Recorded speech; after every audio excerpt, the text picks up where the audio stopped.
Evening, everyone, and welcome to Hello. episode 5 of The Violet Madness. My name is Mark. I am your DM, and I am definitely not 3 kobolds in a trench coat.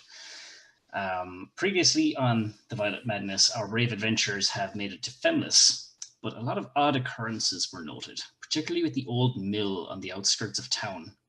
Curious to learn more, Christina went to the mill whilst the rest of the group were sleeping and met something terrible. A banshee let out her deadly wail and drained the life from Christina's veins. Can I get an F in the chat for our fallen comrade?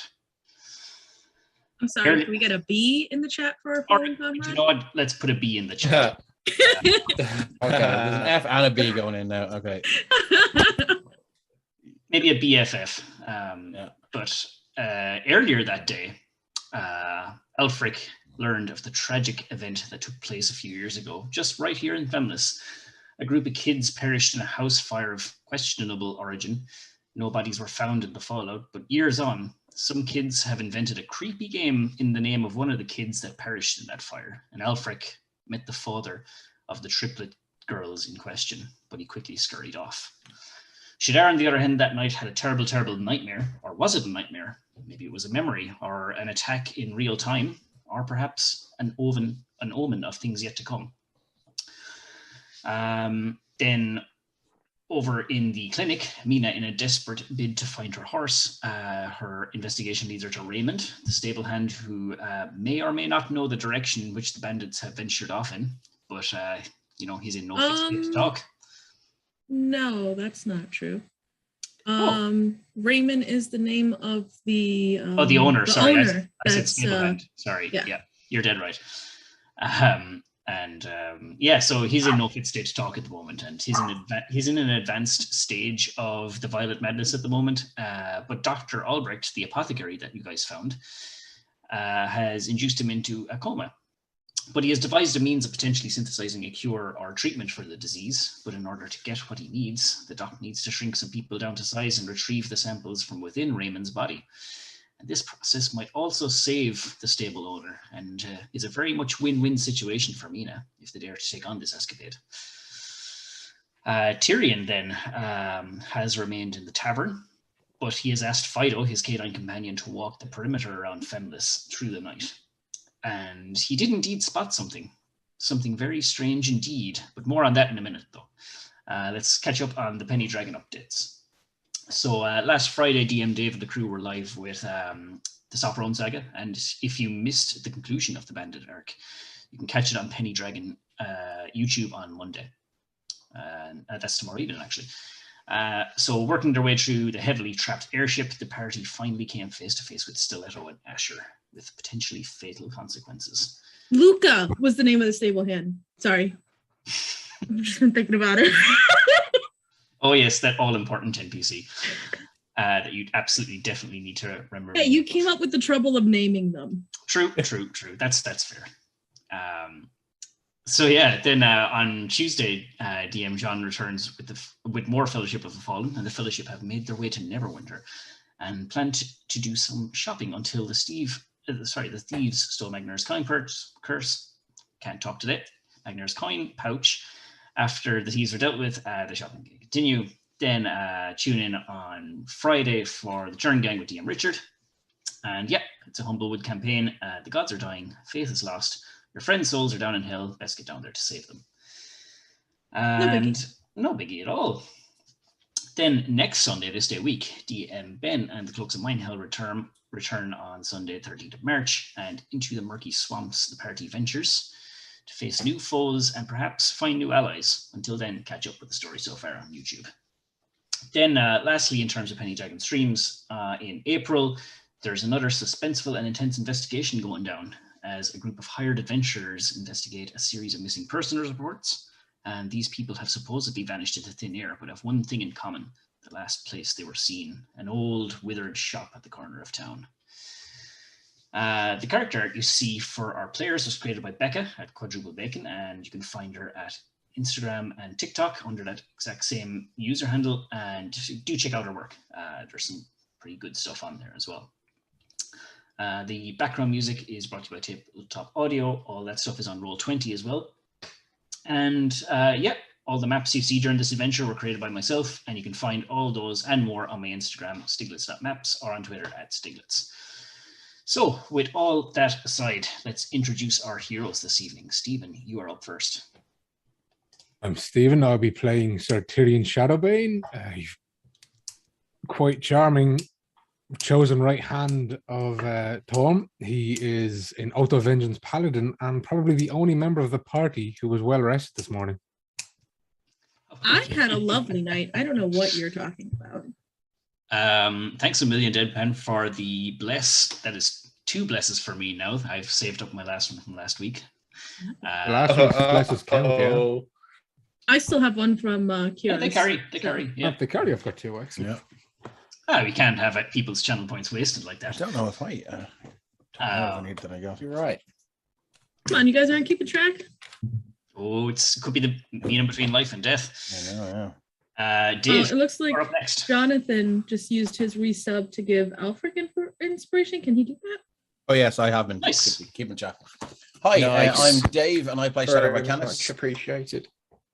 Grave Domain Cleric of the Raven Queen. Shadar is a 100-year-old half-elf with bright white hair, typically tied into a tight braid. So in human years, he would look about 35 to 45 if it wasn't for his shock of white hair. He's usually dressed for battle in black leathers with a black chain shirt and his trusty mace. Shadar wears a long black scarf wrapped tightly around his neck at all times and has a brusque and irritable manner to him. Very good. Andy. Hi, I'm Andy. I play Mina, everyone's favorite, definitely not suspicious bard. Pretty short, standing at whopping 5'2" compared to all of my 6'+ compatriots. So, wearing a nice blue long sleeve t-shirt, white pants, riding gear, a couple of inches on the heel, just to not seem so short to everyone else. And yeah, bubbly sunshine character. Not much here. Don't look too deep. Matt, you're up next. Yeah, hi everyone. I'm Matt. I'm playing Albrecht, the half-elf evocation mage, clad in his heavy robes and sort of distracted from most things, lost in his thoughts. He's actually having a rather nice time with this whole play because it's all quite intellectually stimulating. Fascinating. Excellent. And when you die, can I study your body? It really is. No? I'd I like don't know to why pay you you think now, that's so when you're rude. definitely on your buddy. Ooh, Mark, you just got a 3rd bless. No way. Way. Bless me. Uh-oh. There might be Thank you. I am 3 for 3 now. This has been an interesting session. Come on, we've already lost one party member. I think they want to keep that up, like 1 a week. Yeah, really starting to not feel the love here. Yeah, it's almost targeted at someone, Dave. I know, right? Well, we can only wait and see what happens. Time will tell. Time will tell, indeed. And where we guys left it off, as poor Christina lay cold and still up in the mill. That rhymed unintentionally. Let's brush past that one. And you guys are all back. That brings you all back to the tavern. So during Shadar's nightmare, and during the time Mina knocks at his door to make sure he's okay, and during the time Albrecht is catching Z's in his own room, Tirion is up and awake in the communal area.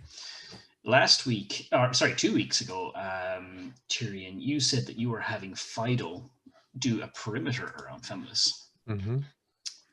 So I'm just going to bring up the town map here. And about an hour into his kind of his scout around the town, he kind of does a kind of like a weaving thing. He kind of goes inside the city walls, outside the city walls, but it just so happens just up around this section here, around Fenlay's Leatherworks, he sees... Tina looks rather alive on the map, I will Sure say. does. Boink. It's just Fucking paper from there.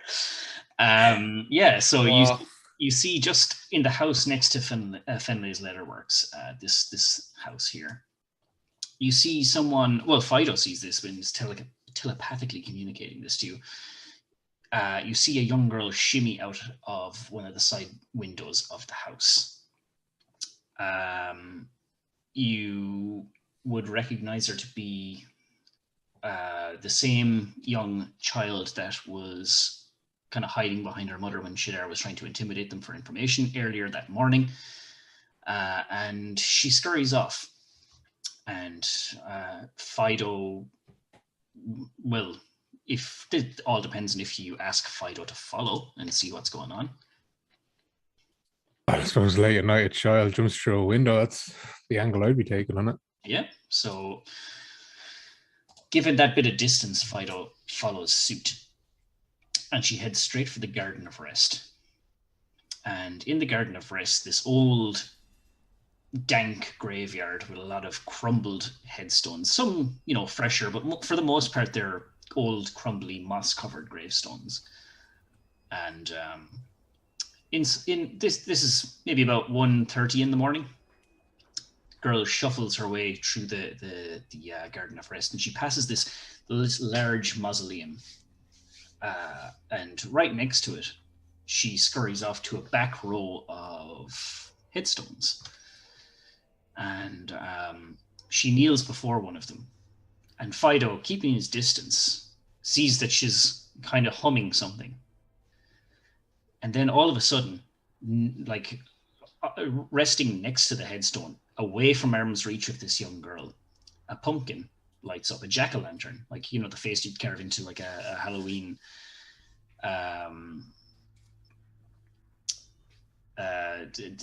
those Halloween decorations, the pumpkins with the face carved in. And it lights up all by itself, and this girl is humming something. And this lasts for about maybe 10 minutes. And spooky. Yeah. And then after a while, the girl stops humming, and her mouth is moving, but Fido isn't picking up what she's saying. And as the girl kind of stands up from her kneeling position, dusts off her skirt, the jack-o'-lantern, it quenches, it extinguishes. And she kind of makes her way back towards town. Looking around as well, Fido notices that this mausoleum, and I see from the comments, Miss Jawbreaker says little large mausoleum. I probably said that, didn't I? A large mausoleum. And there is on the stone door something that you don't need anyone else to tell you what it is. It's a symbol that you've seen many times and times again. It is the symbol of your god Torm on the door. And Fido watches the girl scuffle all the way back to her house, shuffle back in the window she crawled out of, and doesn't stir again for the rest of the night. Well, isn't that interesting? Indeed. After that, nothing else of note happens for the rest of the evening. Morning breaks. Shadara got very little to no sleep and is currently in a state of exhaustion. And you guys, depending on how early or late you guys are getting up, you meet downstairs for breakfast. I hadn't determined if Mina is a late or early riser, so I'm going to roll a d20. Sure. Yeah, she's not the first one awake. Imagine if you rolled a 1, it's like, if Mina rolled a 1, it's like, she wakes up 2 days later. You didn't ask for the roll. I did the roll for myself. I know. It just would have been funny. Lara will probably be first up, given that he didn't really sleep after that. Cool. Yeah. You can't be first up if you never went to sleep. Pretty much, yeah. Well, he can if you guys went to sleep. So he'll just do his best. He took care of himself, kind of cleaning wise before he went to bed. Trim the undercut, kind of reshave the undercut, and then he'll just tidy up the facial hair, and then he will walk downstairs.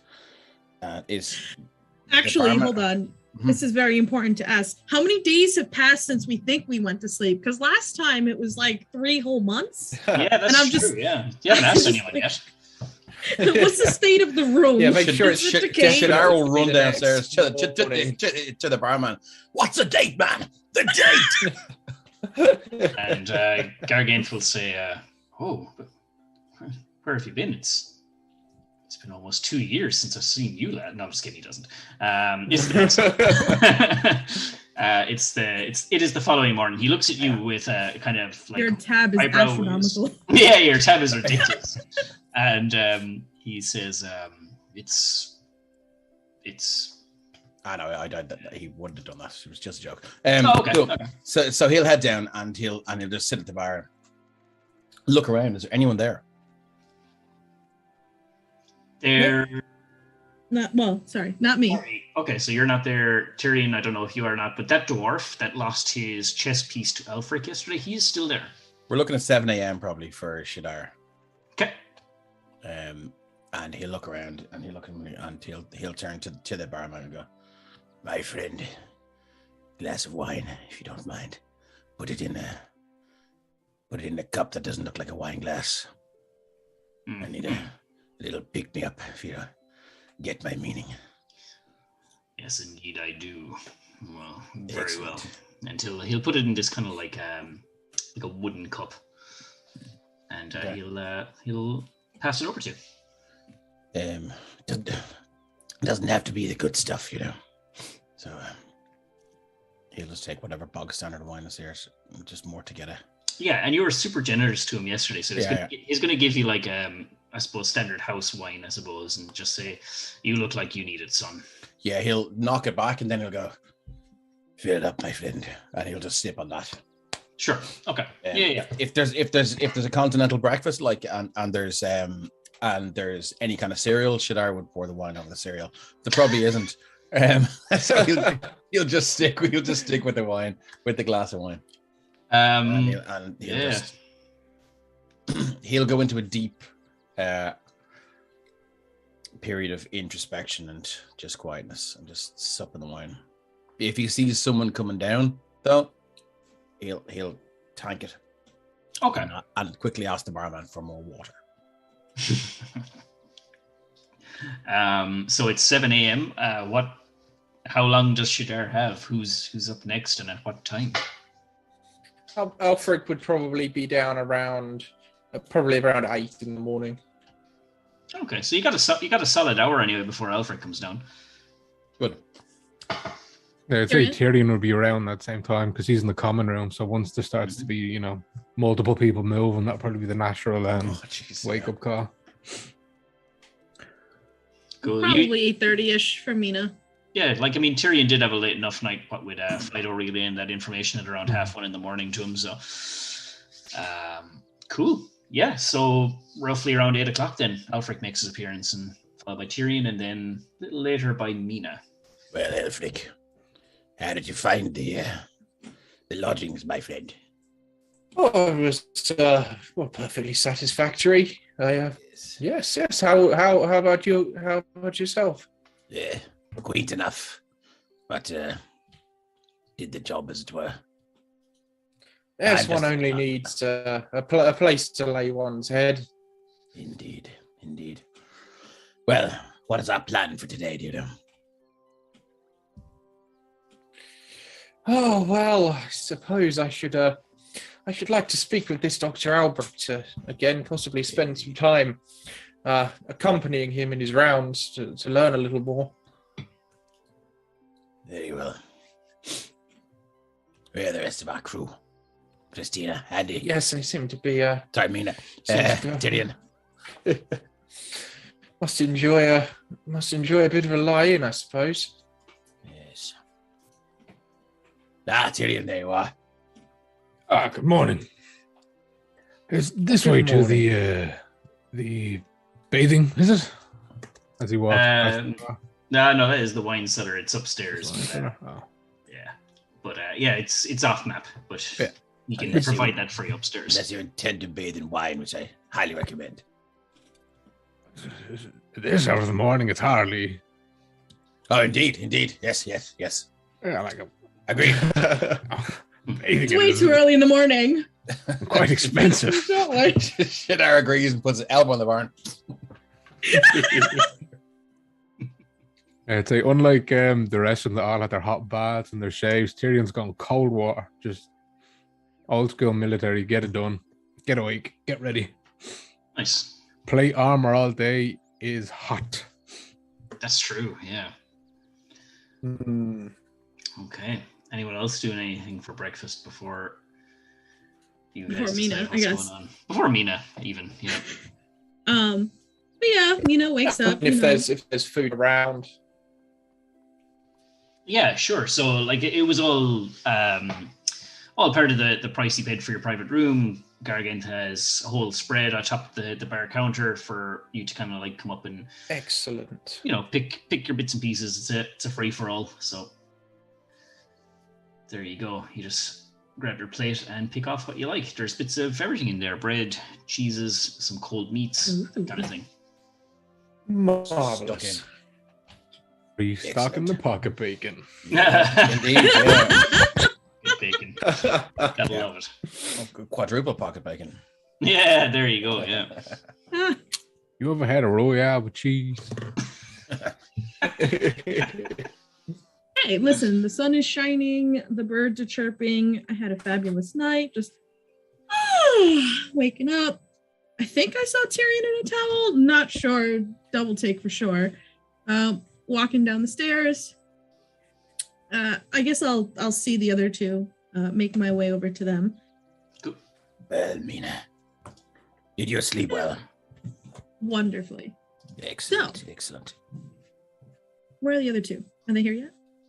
The no sign of I've seen Christina. Tyrion, but I haven't seen Christina yet. Tyrion's gone for a little bit of self-care, a little wash or something, I think.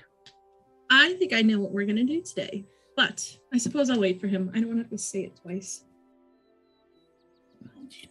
I hate repeating I myself. hope it's something interesting. I think you'll find it absolutely marvelous. Sounds Tyrion exciting. sits down beside Very Shadar with a intriguing. plate this fucking high. And Mina will go my get friend, a bit more reasonably sized plate. healthy appetite. It seems you to have there, my friend. I only realized this morning it's been 93 days since I've had a proper meal. 94 technically. When you put it that way. Yeah, when you put it that way, I'm gonna go get seconds. Yeah, try the bacon. At least I think You it's have bacon. a lot of bacon on your plate. Did you leave any there? Just more in the kitchen, I smell. Well, what's our plan for today then? So I imagine kind of breakfast goes on just a little bit and kind of time ticking by. It's like, should we go wake Christina up? Should we? I'd hate to disturb beauty sleep, but Well, time's wasting, and we don't want to lose the day, so that might be a good idea. Do you know what room she had? She was not in the common room. Indeed, I was wondering that myself. yeah, because she I don't know, she had a fight with her mirror or something last night. So don't you remember? Yes, I do. I remember that. Irritating. Give me a second. I'll go give it a knock. And then I guess Mina will go up and kind of, Yeah. what is this? Nobody wants to open their doors for me. I thought we were friends. And it is indeed locked as well. Christina, if you're awake, I'm gonna go take the boys to Dr. Albrecht. No, Albrecht. Albrecht. That one. I'm gonna go take them to the doctor. I've been Nothing. walking like that. Good day. Just come back down, give it a shrug, and say, I guess she's a late sleeper. So Well, perhaps we can simply leave a note with the barman or something. oh, that's true. We should let him know. So I was talking to the doctor yesterday, and he is in need of some very brave, very curious, and people unafraid to die. And so I thought of you three. Well, I'm Turns out- curious. Tyrion's brave, and she wasn't afraid of dying. That's what I was thinking. I think we pick all the boxes. So, the magic was a bit complicated, I admit, a little bit over my head there, but it seems like he was able to use some kind of reduce and minimize and potions, and he's created this potion of like super supreme reduction. And right, it's interesting, isn't it? You're curious. Yeah, Albrecht just has this sort of look of half delight, half disbelief on his face at this point. And then she's gonna, kind of getting Albrecht's attention, she's gonna turn over to Tirion. And he's in need of someone very, very brave, or perhaps a couple of someones to go and go into the body of someone afflicted with this terrible disease. Wait, what? And get sample. Yes, it is dangerous. We're going to need people who are so confident in their faith and their What gods. do you mean? They are So, unafraid I'm to sorry. die. I need some details here, my friend. Ask away. Yes, Go you mean like an into autopsy? the body. How, like, what is the exact delivery system? I've been in plenty of bodies, but it's usually blade first. Indeed, my friend. No, Now we're not trying to kill this. This one. we can do. So my understanding is they're gonna make us really, really, really, really, really small. What, like a halfling or something? No, like much. Maybe a shorter than gnome. halfling. Yes. You know what? A If you're baby all interested, perhaps we should head over and let Doc explain it to you himself. Very well. Yes, with all due sorry. respect, I mean, you're not making a lot of sense. I mean, I think sometimes you bards aren't very theoretical. As opposed to being practical, do you think we're more practical than theoretical? That we focus on the actual as opposed to creating grandiose? And if you want, you could put it that way. Anyway, let's just go and talk to the fellow. I'm sure he'll be able to explain it in detail. Very well. Yes. Like I said, this all goes way over my head. But he needed the curious, the brave, and the unafraid, and here you are. And what are we supposed to achieve from this mission? So it seems like the doctor needs some live tissue samples in order to do some research into coming up with a cure. And the best way to go and get these live research samples is to get small.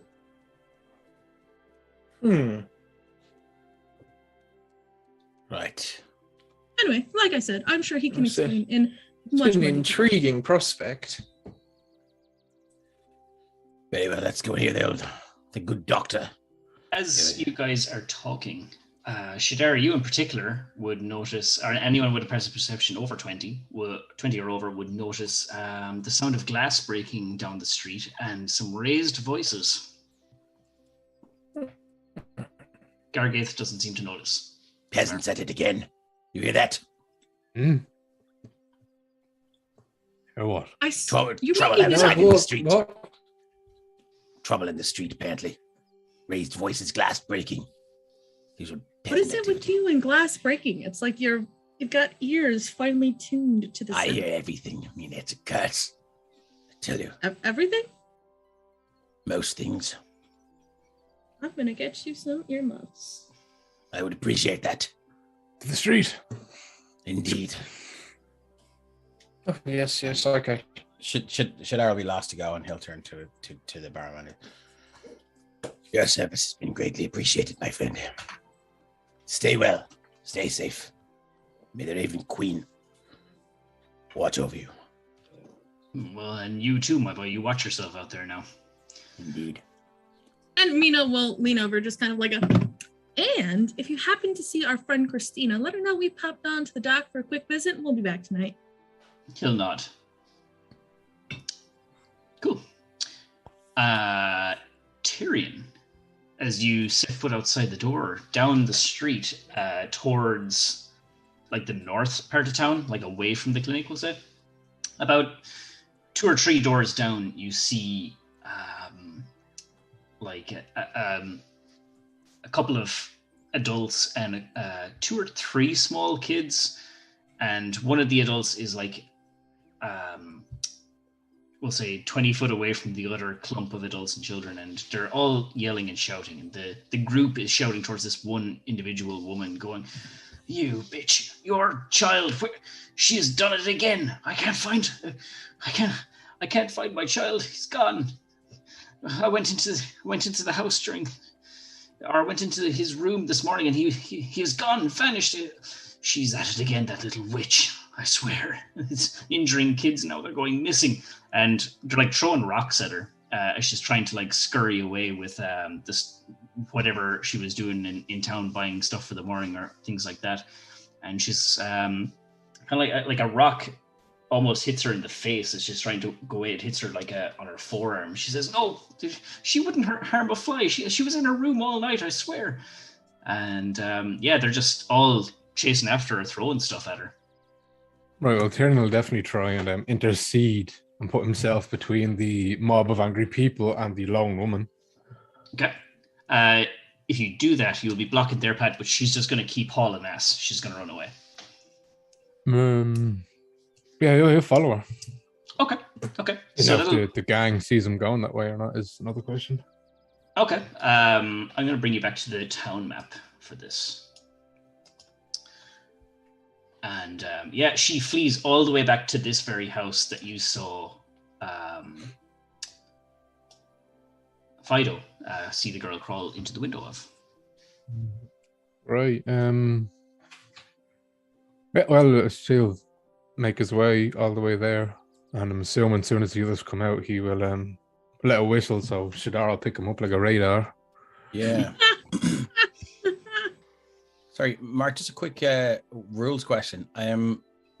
Do I get to fill up my spell slots? Oh yeah, sure. But I just I just take a point of exhaustion. Yeah. Cool. Good to know. It wouldn't be that cruel to you. Not yet. Just wanted to double check. Yeah. Thanks, Bill. So you hear Tirion, like as soon as you guys head outside the door of the Crack Goblet Tavern, you already see Tirion like almost in full sprint, and you just kind of hear him go and beckoning you on, but he doesn't even look back. He just tears off after this woman. If Tyrion's in full sprint, we can all hear him just kind of clacking, clanking along down the street. Darrell shake his head and follow. Why we involve ourselves with the affairs of peasants, but very well. And on the journey, Tirion will definitely, assuming he's within a kilometer of Fido, summon him to intercede and meet him along the way. Okay, sure. Yeah, that's no problem. And while we're running along, Mina's just going to kind of say, "Peasants, again, are you royalty or something? They're just people." I deal in the affairs of gods and pantheons. Mina Dumont, not in the affairs of peasants, unless I'm forced to minister to them as they draw their last breaths. I'm just saying, aren't you also like a peasant? I guess we're like running along, just like. Shadar's tired, so he might saunter. No, he's not a peasant. No, yeah, he'll bite his tongue. Let's go. Yeah. Tirion, you arrive at the front door of this house. And, did I manage to catch up to her before she made it in? I guess you probably would have, actually. Yeah, you kind of catch her just as she's trying to flee inside the house. And he doesn't know her name, so he goes, "Please, miss, can you stop running now that the crowd has decided to stop chasing, seeing as I interceded? I need to talk to you."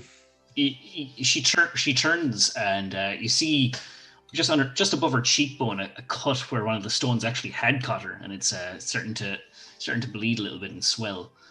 And she with choking back some tears, she says, "What do you want? I just want to be left alone." "Well, if you would let me, I would like to help." And with that, he'll reach his hand out to calmingly, like reassuringly put his hand on her arm and will lay on hands to heal that, hopefully. Sure, yeah. That's no problem, yeah. Like, I mean, it's a point of damage, so that's what you want to do. That's totally fine. Yeah, And yeah, of course, yeah. And she just feels the pain go in. She just goes, "Thank you, Paladin. Oh, you're a Paladin of Torm, are you not?" She's looking at your shield, the symbol. I am a man of God, and this is the second day. Well, my second day in this city, and both days you have been accosted by an angry mob. It seems very intriguing, and I wish to know the details. It's my daughter. The other parents in town seems to think that she's a bad influence on the other kids. That's all. It's just children playing games. There's no harm in it, and I'm genuinely concerned for that other little boy that's gone missing. But nothing to do with us. What could we have done? Surely nothing. Well, unfortunately, I can tell you from personal experience that the games of children are not always the games of children, and there are most definitely nefarious beings who target and use children as objects of power. Would I be correct in saying that your daughter's bedroom would be this window when you point around the side of the house? Yes, it would. How would you know that? Yeah, that's kind of what she's getting at. She's like, how do you know that? And Tirion will put two fingers to his mouth and do an almighty whistle as Fido, the very large mastiff, because he can be ridden as a mount in the battle, will come round the corner and he'll see this here is a friend of mine who is a gift from Torm. Last night I had him patrolling the city, as you were aware, there is more than one threat in the area, and after midnight, I'll say, he came to me. Well, he talked to me. We can communicate with our minds, and told me that he saw a small child leave from this residence and follow that child. And what he witnessed and communicated to me was not the games of children. So, if you please, could you get your child? I do not, if you wish to bring them out, I will chat out here. If you would like us to come inside so the prying eyes of the mob doesn't see, that is also up to you. But I think it is very, very pertinent we talk to your child. There are two men of gods here. We mean you no harm. Yeah, and she'll kind of finish sobbing. She'll kind of dry her eyes a little bit. She'll say, "Well, I suppose the last paladin we had in this town was a man of Torm. I think I can trust you." And she'll invite you into the house. Indeed, should you or your child die, I can certainly administer last rites. Happy to help. Shadar. Hopefully it won't come to that, but that is What? Nothing. Let's see the situation before we get to the extreme, Shadar. Tirion will Very well. graciously and courteously walk into our house. Okay. Are people usually happy when you say that to them? Has it resulted in anything other than people looking at you like, Mina, if you were to die in a ditch, alone, and unpresided over by a man of power, religious faith, you think your journey to wherever your soul is destined would be a pleasant one? Last rites and final words over a body are a sacred and valuable thing, one which it would be my honor to perform if I am present when you die.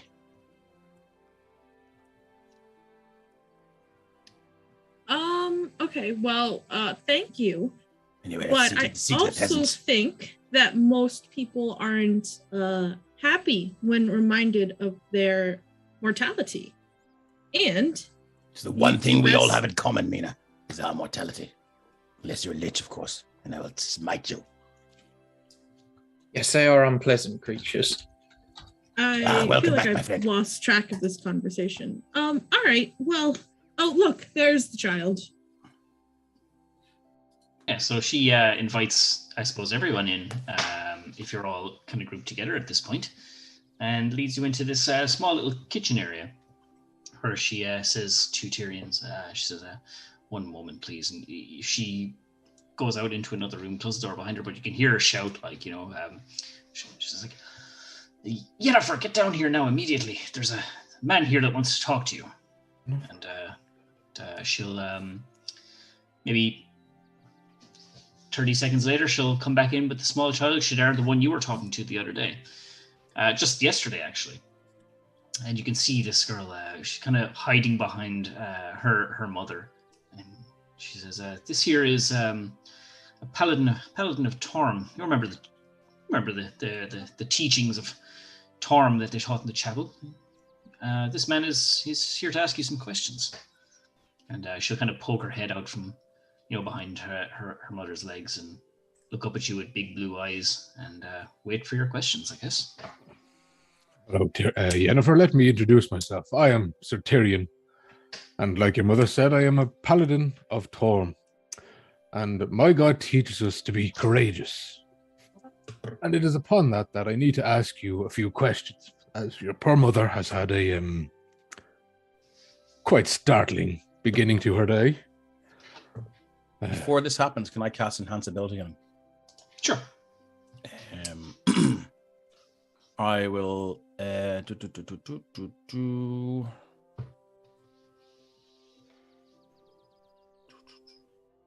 Which one is the charisma? I will. What is it? Eagle Splendor for charisma checks. I will give Tyrion advantage on charisma checks for the next hour, as long as I maintain concentration. Nice. And if you have a bless, just don't forget about it. I have 3. Nice. Nice. I will touch his shoulder and say, "The Raven Queen's eyes. I trained in you, my friend. Thank you, sir. No pressure." All right, so, Yennefer, I'm not sure if you like animals, but if you look outside your window here, you shall see a very large dog. And this dog is a friend and a gift to me by my god Torm. Yeah, and she'll clasp her cheeks and she's like, "Oh, puppy!" A very large puppy, yes, but Not Mina's exact reaction before. this puppy was out for a walk last night, and he saw something that happened from this house. Do you remember anything from last night? She's gonna seize up and look at the dog, look back at you, and she's say, "No. If I left the house, I'd be in deep trouble. Nope." Well, Yennefer, let's say, seeing as there are 2 men of the gods in your house, and your mother promises for you not to get in trouble with us present. Mina's gonna turn to the mom and just be like, "You have such a lovely house. Has no one's vandalized it or anything recently? I've got a little bit of magic I can help if you want to show me. Broken windows, doors." Nothing crazy happened to the house just yet. They haven't resorted to vandalizing the house. They're just kind of badgering this woman at the moment. Excellent. Well, Mina is going to use that as kind of the beginnings of trying to get the mother in a conversation, step in between eyesight of the mother and the daughter, and just serve as a little bit of a distraction. So I can imagine that you're kind of engaging the mother in conversation as Tyrion is asking these questions. Oh, yeah. And the same kind of, high level vapid that Mina seemed so good at, just disarming. Shadar gets a hint that the child is lying to a paladin. Oh, do you? And or a cleric. If he gets a hint of that, he will bristle, and his demeanor will turn very cloudy and very sour. But he will do his best to hold it in while Tyrion does his thing. But he is a flame strike, you child. Right now, absolutely. And there will be no last rites. Oh my goodness. Okay, let's just hope Sir Tyrion can disarm this child quite easily then. The arms cross, and Shadar's is just staring down at her now. Oh gosh. Oh gosh. So I think Here we go. as the child seems to be afraid of getting in trouble with her mother, Tyrion will probably go down to a knee to be more on her level and goes, let's just say your mother isn't going to. You're not going to get in trouble if you're honest with me, because I too, on occasion, enjoy a late night walk. Do you ever take late night walks, Jennifer? Roll a persuasion check. We did advantage. You have advantage, my friend. Persuasion's pretty good. Nice. Ooh. Yes. Very nice. She'll kind of look up at her mother and then look back at you, and she'll just go, so maybe sometimes. Last night being one of those times, yes. Again, like now seeing that her mother is like engaged in conversation with Mina, she'll look back at you and go, yeah. And on your walk, I believe you went to the Garden of Remembrance, where a fallen of my order resides, and you went to a specific headstone and spent some time in prayer. Would that be correct, Yennefer? And while praying, a hollowed out pumpkin, it managed to illuminate itself. It did. Yes, sir. Yes, as my puppy out there was so kind to tell me, as he was protecting you, I will say. He was following you for your protection, as there are very bad things that happen in the night. And Yennefer, would you mind telling me what it was you were praying to or for? I was talking to Annie Aberthale. Annie Aberthale. And what were you talking to her about? She calls me to her grave just to talk sometimes, and she just tells me things. And what did she tell you last night? Last night, she told me, and she's gonna like lean into like whispering distance to you. She said she told me that there's a paladin in town, and there's a new cleric in town, and that they're to dig their own graves because they're gonna die in Femlis. What? To Tyrion will raise his hand and goes, Shadar, Yennefer here. Extract the truth from her quickly, my friend. Shadar, Yennefer is telling us a message, and we must listen carefully without scaring her. Yes, Yennefer. And, well, I thank you for delivering Annie's message. I have no intentions of digging a grave. I've died before. It was okay. I stand here before you. How often does Annie ask you to come visit her? Is this something you do every night? No, sir. Maybe once a week, Annie tells me to, play pranks on the other kids. And did she tell you to play one last night? Well, not a prank. No, just to go to Stefan's house and just put a little dirt on the window like a cross shape, and then I went home. Like a specific cross. Kind of like an X, but just rotated. I see. And was this any dirt or dirt you took from her grave? I just knelt down next to the flower bed under his window and just used some dirt there. I see. And Yennefer, if I was to ask you to, Wait, well, first of all, does Yennefer or does Annie ask you to come to her grave away from her grave, or do you just get a feeling and then when you get to the grave, she speaks with you? Usually when I just approach the grave. When you approach the grave, I see. And if I was to ask you not to visit Annie for a week or two, how would you feel about that? Well, I don't know. I don't know if she'd be very, very happy about that, Sir Tyrion. Sir Tyrion. Please. Tyrion is fine. Yeah, please. There's no need for this, sir. One night when I was sick, I had a real bad cough and didn't really want to get out of bed, and she started giving me nightmares if I wouldn't go see her. So I just went.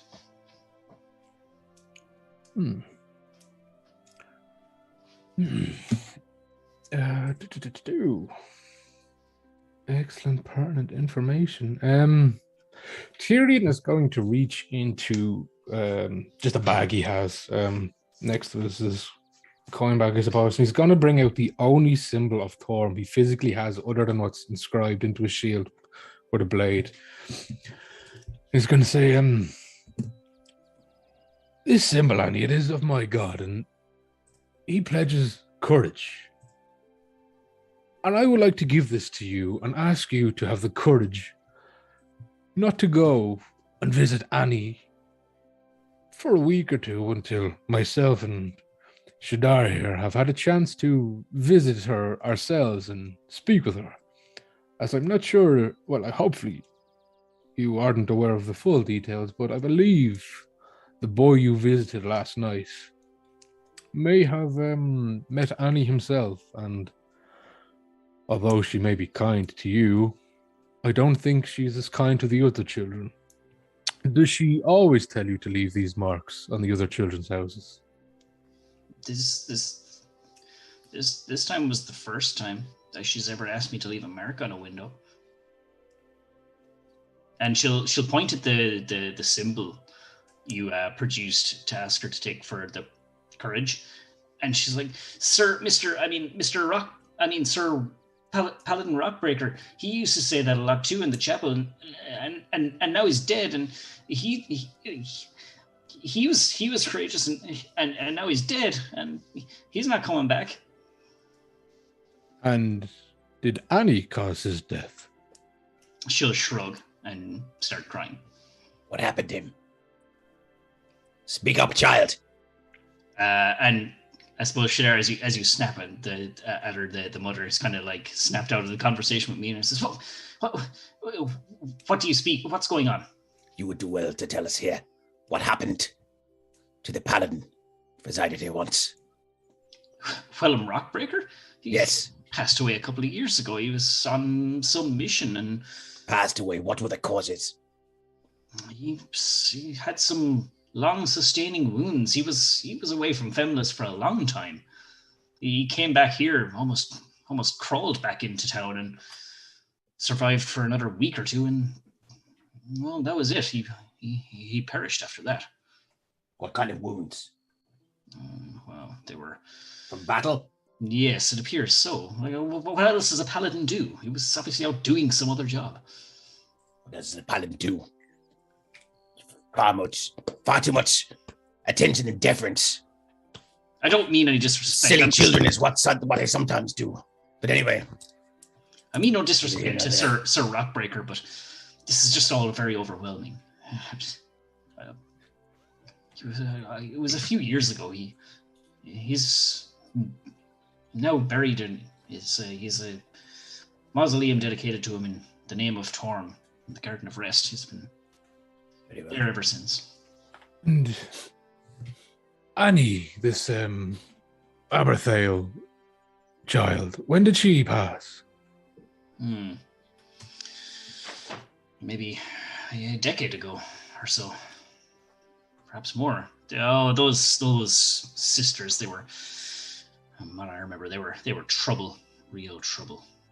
The parents, well, I don't know.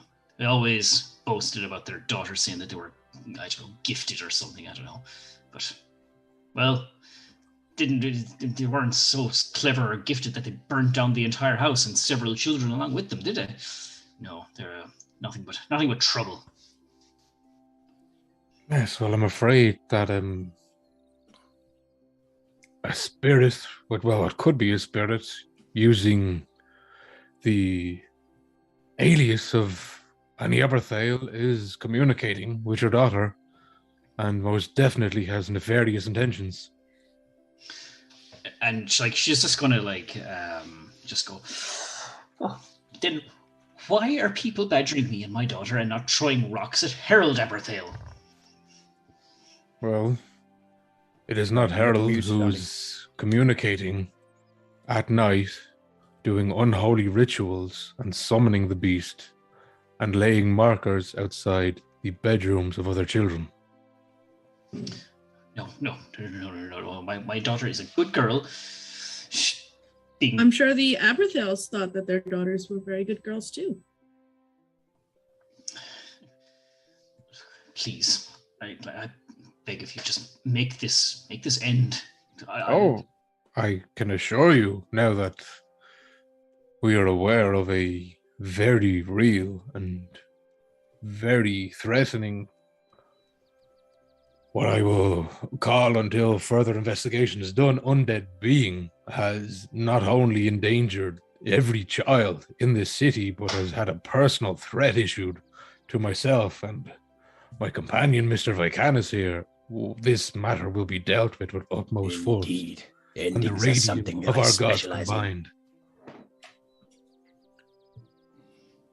Until my good friends accomplish what they've set out to do, I invite you to keep a closer eye on your daughter and keep her within the premises, just for her safety and the safety of the others. And she'll nod and she'll say, well, from now on, she'll sleep in the same room as I will not take my eye off her. Even while I sleep, I'll always have one eye open on her now. She says, I feel her.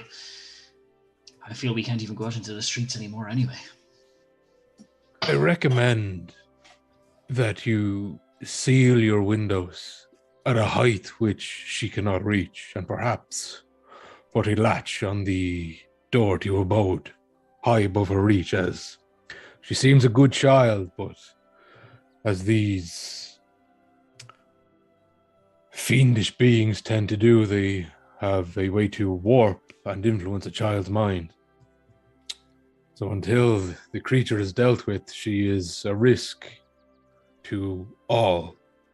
But this is not something in her control, so she should not be punished. Well, very, very, very well. Certainly, and I will take the word of a paladin of Torma to heart. And I'd say I agree with you in that last statement, but very well. Shadar, do you, in your possession, currently have any holy water? Always. May I have a vial or two to give to the mother, so if something was to appear, she has a means to... Very well, here's one. Yeah. He'll take the vial and hand it to the mother, because if walk out and just stand in the street. If something is to accost you in the night, throw this at it. It may not kill the beast or even really irritate it, but hopefully it gives you enough time to get some distance and cry out so others may help you. She'll nod and kind of take it with kind of two shaking hands. And the mother of Yennefer will escort you to the front door. You will bid her a good day, and that he is vowing to get to the bottom of this mystery and hopefully take care of any Aberthail. Okay. The door closes, I'll turn to Tirion and go, far more patience than I have, my friend. In a more civilized time, that child would have been burnt at the stake. Shadar, as you and I are both well aware Well, of. The child is seems a merely little conduit. severe. Well, he's not wrong. I've seen it done in Yes. backwater towns. a Destroy lot. the conduit. I can quite believe it. But as we are well aware, if the presence is that strong in this town as the original Yeah. place of the undeath, it will only choose another child. I know. The cycle will not I stop, know, it will just- move. Pining for a more civilized era, my friend. That's all. Sorry, did you say you were pining for a more civilized area where we burn children at the stake? It's just It was a simpler time. Children, a simpler time. Children who'd given themselves over. Evil spirits and creatures. Anyway, let us move on. Yes, but now I find us at a bit of an impasse. Do we go and see the good doctor, or do we venture to the Garden of Rest? My friend, the good doctor is significantly lower on my list. Now that I know there's some sort of nefarious or undead creatures stalking these streets. Indeed, especially if another child has gone missing. The undead creature does seem to be a more imminent threat. I mean, there is a quarantine in place. This is perhaps keeping the spread of disease at bay. This undead creature could strike anybody at any time. And I'm sure, particularly with you two fellows here, we can deal with it very easily. One would hope. I have no intention of digging a grave today. Not my own, at least. It's good exercise, though. Oh, it's excellent. Focuses the mind, you know. Can't you just use telekinesis? What? Oh, don't you worry. can just You're like missing out summon on a. the significance of the ritual, my friend. Have you dug your own grave before? Many times. My own, no. Focuses the mind. Oh, then. Consider it. Fail to plan to fail. Yes. We're considerate and respectful not to leave the work for someone else, you know. I have a lovely plot maintained near the capital city. It's quite beautiful. Bring you there sometime. Well, we have the catacombs under the house at home, but it's a long time away, hopefully. I love that would actually probably be Shadar's idea of a date. Did you just ask me on a date? Check out my grave. Hey, you want to check out my grave and burn a child at the stake? If you Obviously, want you can't do that these days, my friend. I'm But a classy guy. we He knows certainly how to treat a talk lady, about the right? old days.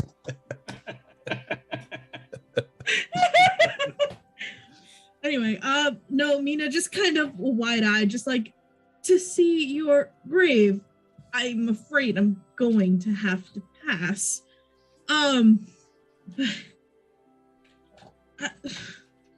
Whatever you guys want to do, I am along for whatever ride that this is. I believe the Garden of Rest is this direction. I will get Yes, Fido to lead the way. Okay.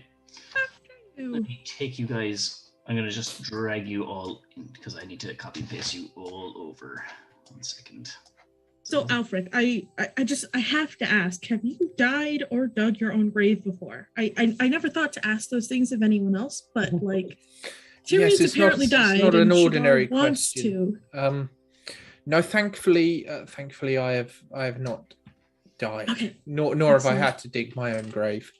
Neither have I. And I don't mean to do either of those things anytime soon if I can avoid it. Neither do I. Okay, as long as someone here is a bit. No, normal's a stretch. I'm glad you haven't died. You know what these paladins and clerics are like. They're all I a find bit religion just kind unusual. of warps the mind a little. well. That you can't be in doubt of their powers. That is true. Is that map up for you guys? Yes, for me, we just arrived in the graveyard. Yeah. Is Yeah, the Garden of dy- Remembrance, yeah. Is the dynamic lighting working for you? No. No, I can see No. everything.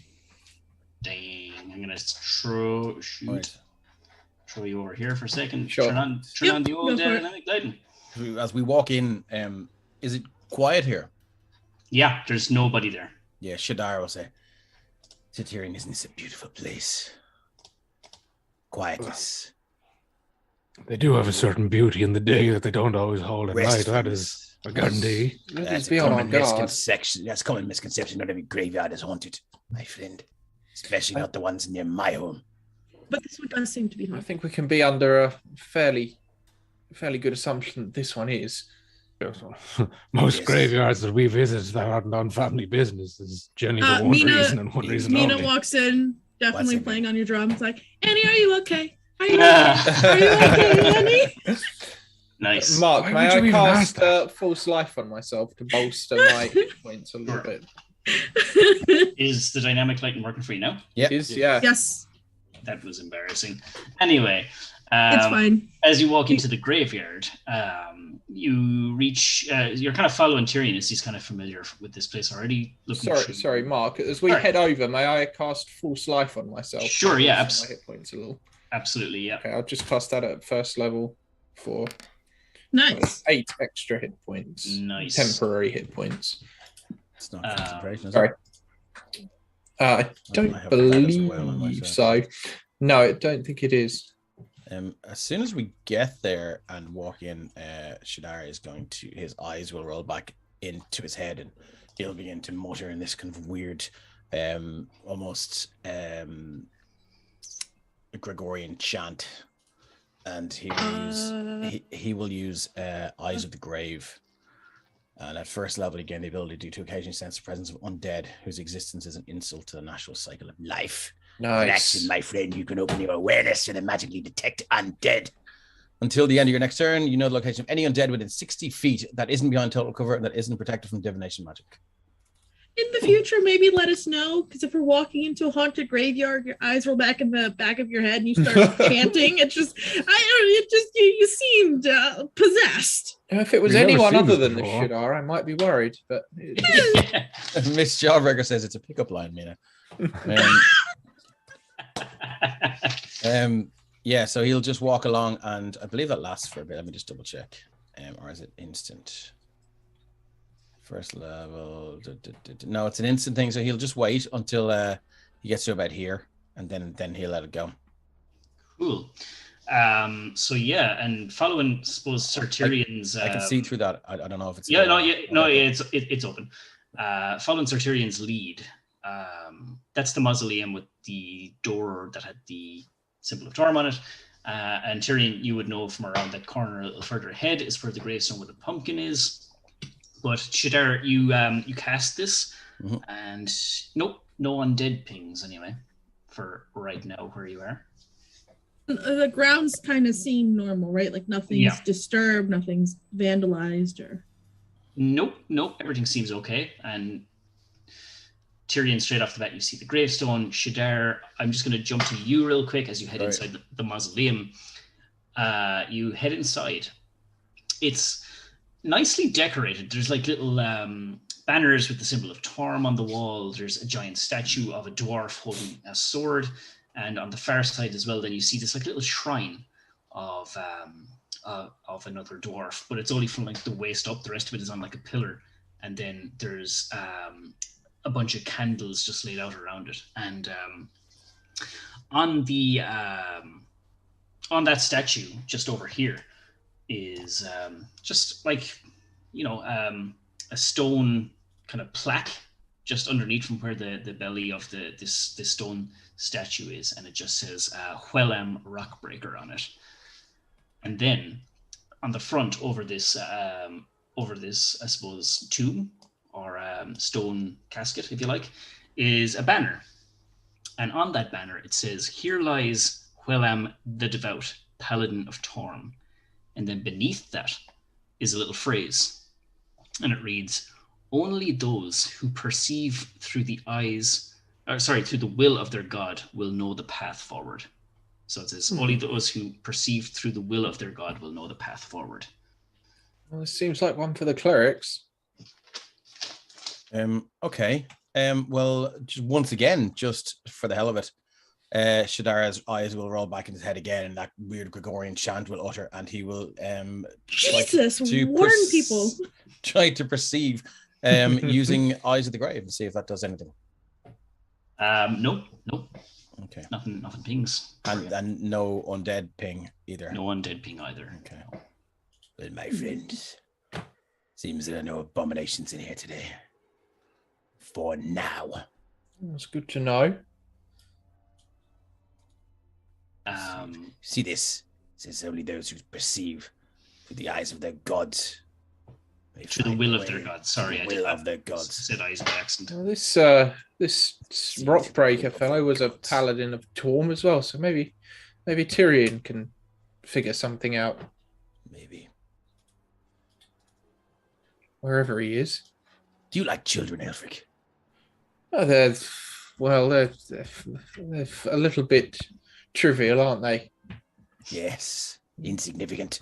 I find irritating, and though if one begins a study of magic at a young age, it does certainly have beneficial effects later in life. Well, indeed. Now on to parenting, even, and it seems that it's the most important facet of all, really, isn't it? Focus a child at a young age, give them purpose. Yes, precisely. But many of them these days are they lack terrible little terrors. Indeed, like stinging insects in a foul-smelling swamp.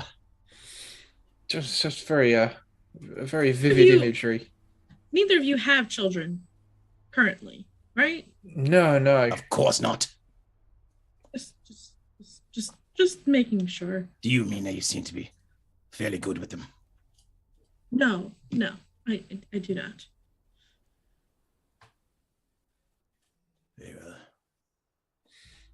There are many young students at the Wizards Guild who are very agreeable and have lots of potential, but it's because they've been given structure and a healthy respect for authority. Well, yes, I do agree. Anyway, Tyrion, what are you doing? Where is he? So around the corner, Tirion is looking at a gravestone, and right on the front of it, it says, "Here lies Annie Aberthail." Are you sending off that divine sense right now, Tirion? Yeah, when you go to the grave, yeah. Okay. So, Tirion, you send off your divine sense, and you do not detect any celestial, fiend, or undead right around your immediate area, but you do detect a consecrated object within the mausoleum. Consecrated? Oh, he was expecting fucking desecration. I've seen this as nothing immediately at the grave. So, as you enter the mausoleum with your divine sense, you can see that this statue right here, that was kind of like half the body of a dwarf, and then beneath it was just a regular pillar with the candles around it. On that stone plaque that said, "Wellham Rockbreaker," you can sense something consecrated behind that little stone plaque. Right, and if you was to reach out, does the plaque move? Can it be slid into the side or pulled down? Or you kind of get the feeling that you tap it and it's more like slate. You think it could be easily broken if needs be. I think Tyrion would look at the statue and say, "Apologies, brother," and just the white right gauntlet. Mm-hmm. Yeah, straight into it. Inside, for you with the divine sense, it's almost blinding for a second, but to everyone else, it's just regular what they see in there. And for a minute, then the light dies down for you, Tyrion, and you can see a complete set of brass dragon chest pieces, but one is missing. The brass paladin is missing from the set. Wait. Albrecht. I've never seen one of those before. Yes, I think I'm thinking what you're thinking, Sir Tyrion. Checkmate, one might say, huh? That's very good. Very good indeed. But I don't suppose you brought your chess piece with you today, did you? Of course I did. It's just in here. And I'll retrieve the chess piece that I won in the game and hold it out for Sir Tyrion. And he'll take it and slot it into its position, or his assumed position. No sooner do you do that, Shadar, before you, the statue you're looking up at begins to move. Yeah, and that's strange. With a burst of dust and rubble, it moves to one side. Shadar shield is up with his mesa. Revealing it appears I've found a way in. Oh, that's interesting. Your skills are exemplary, my friend. Shadar as well. He just looks at you and gives a chuckle. You're going in. We're going in. Of course we are. Well, what else would you do? Leave? My dear, it's a dungeon beneath a graveyard. Shadar, I believe we may have picked very poor companions. They don't seem to know anything about the rituals of the undead. Anything you do seems to scare Miss Mina out of her skin. This is quite funny. Maybe we should leave you behind, Mina. Would you like to stay in the graveyard alone? Oh, no, that sounds much worse. Much worse. Think of the stories and tales and songs you can write. If it makes it up to you, I'll give you plenty of warning if I'm into anything strange with my eyes. Thank you. I appreciate that so very much. Very well. Who'd like to go down the dusty stairs in the catacomb, the graveyard first? You are way too excited, my friend. I think you. I did first.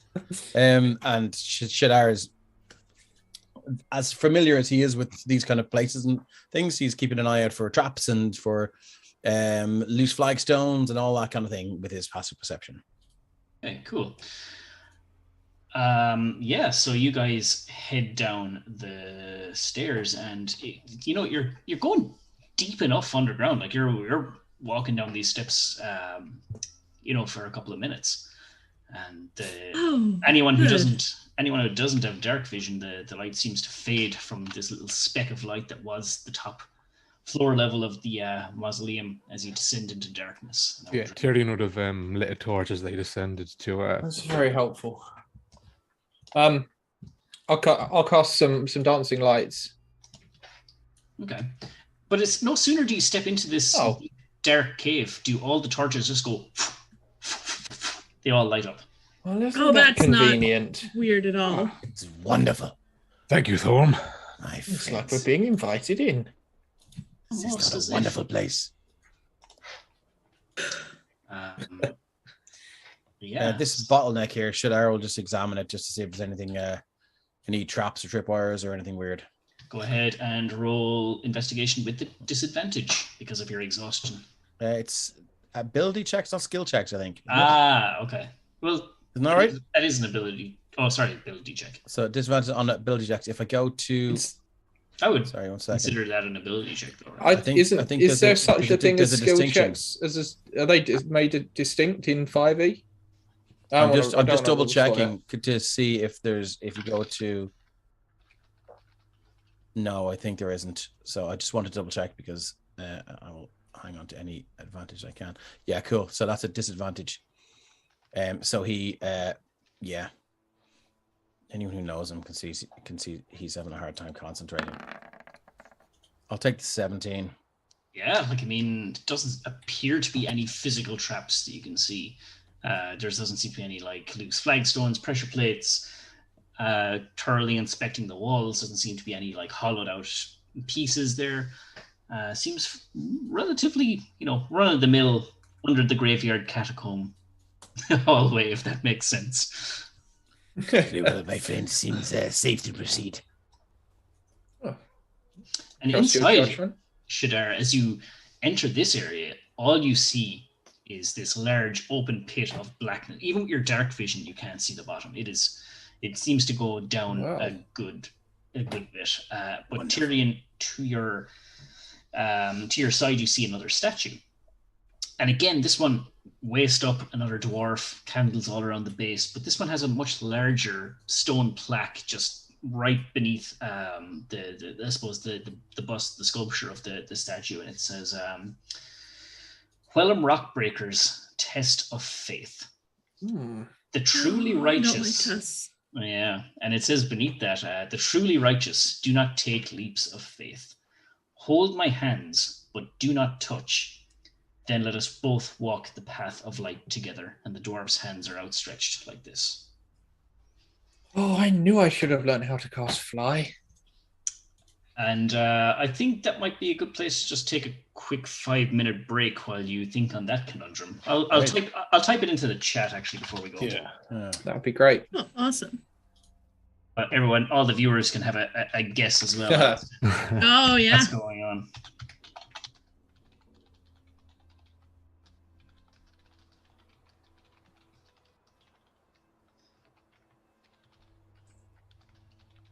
And here I thought we were going to make it to Raymond today. It's up to you. All up to you. We still have time. None of this is up to me. You got to complete all the side quests. Yeah, 100%. Well, it's when you have 2 destroyers of undead. And Oh, Yeah. yeah, for sure. the For sure. child legitimately said, "You dig your own graves," and I was like, "Yep, Yep. let's fight I now." was like, Hell wow, yeah. wow. I put that into the chat. So once again, the truly righteous do not take leaps of faith. Hold my hands, but do not touch. Then let's walk the path of light together. And I think we'll take a break now, and we'll be back in 5 minutes. Cheers. All right. Thanks, guys. See you soon. Thanks. See you soon.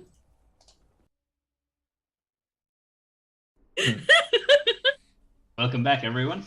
Oh, Hope you had Hi. time to think over the little conundrum as the guys, as Tirion managed to cast his divine sense on the Paladin of Torm's grave. They found a little hidden entrance once they put in Alfric's newly acquired brass paladin piece. It was the piece of the puzzle needed to open the path downwards. And into the depths they go, and they found what seems to be kind of like a bottomless pit. They don't see a bottom anyway. And Tirion, looking to his side, sees this statue with a plaque on it. And it's the Quellam the Devouts. It's his test of faith. And once again, on the plaque, it read, "The truly righteous do not take leaps of faith. Hold my hands, but do not touch. Then let us both walk the path of light together." So, guys, what do you do? Hold my hands, but do not touch. you're a man of Torm, Tirion. Is there anything specific about this that rings a bell for you? Not specifically. Unfortunately, as these mausoleums and tombs sometimes go, the Yes. more poetic takes justice over the practical. And they do tend to, don't they? Just don't understand why someone would build a mausoleum with the trap. It's a place of rest. Yes, and have you never heard of a grave? Miss Mina, where do you come from? You don't know anything about the rituals of the undead. You don't know of grave diggers. I leave the dead to their peace. Would that the rest of the world did that as well. It would be a finer place, my dear. Fortunately, we have those of us that would rather call them back from their rest and set them on nefarious Hold tasks. on. I take offense at this. Is this common where you come from? That you go into someone's grave and there are riddles and there are deep, dark pits into the... Who dug this? Well, it's just Lots it's of not people. unusual. Good God, Mina. Have you tell me you've never done this? I have never done this. That's such a Never sheltered lived, my life, dear. Mina. Good God. Oh, What do you do? What have you done, Mina? I drink wine and play drums and travel and ride my horse and go to shows. Do you write shows, Mina? Do you write tales and create yes. Where do you Stories think all of- the stories come from? inspiring We make them heroism? up. What? They're not made up from mean to tell me- someone's mind. They are tales. Most- of- Tales I've heard are made up. What a strange person you are. Oh god, this campaign writes itself. I love it. Yes, I shall take a step back. I am clearly the strange one here. So go ahead and play patty cake with the statue. I'm sure it will reveal loads of undead. Well, in for you to practical terms, getting over a big pit isn't very difficult, is it? But I fear there may be some other mechanism here that's going to force us to solve this riddle. Maybe whoever built this place didn't want people simply bypassing this huge pit of inky darkness. I think Tyrion will give Shadar a look and go, Miss Mina, I will suggest, though, if you intend to step back, ensure you step delicately as these tombs, graves, places of desecration are quite often trapped with secondary halls that will plummet you into the endless darkness. More often than not, actually. Riddled with traps. Darts, I'll spears. stay. I'm surprised there aren't here. more skeletons around. I love the The Alfred sound knows. they make when they crunch beneath my mace. Of course you do. It's music to my ears. Tyrion will step closer to the statue as Mina huffs in the corner. And is there a difference between the statue's left and right hand? It's not. Both palms out flat like this, as in like, but not together, as in like, you know, in an arms gesture. It's more just like, take my hands kind of thing. Mark, would I be able to summon my mage hand and try and use it to pick up a rock or something and just sort of float it over the pit to the other side and see if anything goes awry in Sure. doing that? Yep. So yeah, you summon your mage hand and you pick up a nearby piece of, you know, crumbled cave rock Sure. and hover it just over. I take it you're going to like the middle section where it's presumably. Yeah. I'm sort of trying to see if there's a barrier or if something odd is going to happen. You let the rock fall roughly in this area here, and it falls, and you hear nothing for a second. Then another second. Then you faintly hear a dunk, dunk, dunk. It is far. Well, that clears that up. Does the statue, if Tyrion was to reach out and grasp the statue's hands, are they removable? No, they are sturdy and melded into the rest of the statue as rock. Oh, come on. If this is so normal, surely you've seen it before. Just play my patty dear- cake with the statue. My dear, if the builders of every subterranean tomb and chambers were use the same traps and formats, then life would be a lot simpler. But unfortunately, once their usefulness has served a purpose, they're usually entombed here, so they cannot repeat what they've created.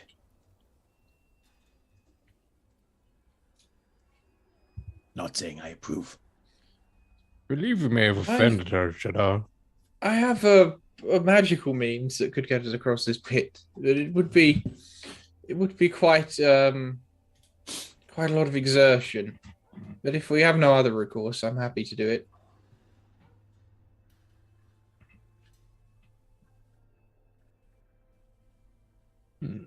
Did Tyrion's divine my sense hands. pick that up? No. Shadar will just go and place his hands just 2 inches above the other hands and just leave them there for 30 seconds to see if anything happens. Not a thing. Okay. The perceptive among you might notice his hands are a little bit shaky. Worth a try.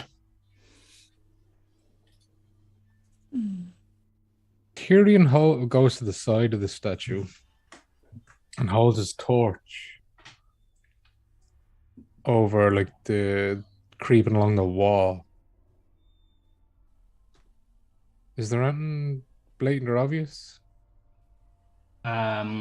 What exactly are you looking for? Just Well, if he like, are you looking for traps? Are you looking for? no, just to see if like the chasm changes. Like if he was to attempt to touch where like the same level he's standing on with the torch. Oh, Is it okay, yeah.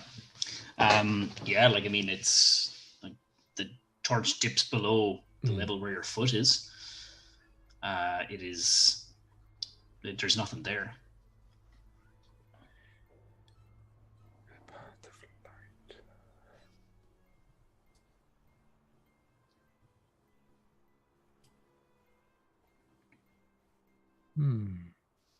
What is your method, Albrecht? Well, it's a bit crude, but I I could polymorph myself into a giant bird and carry us over one by one.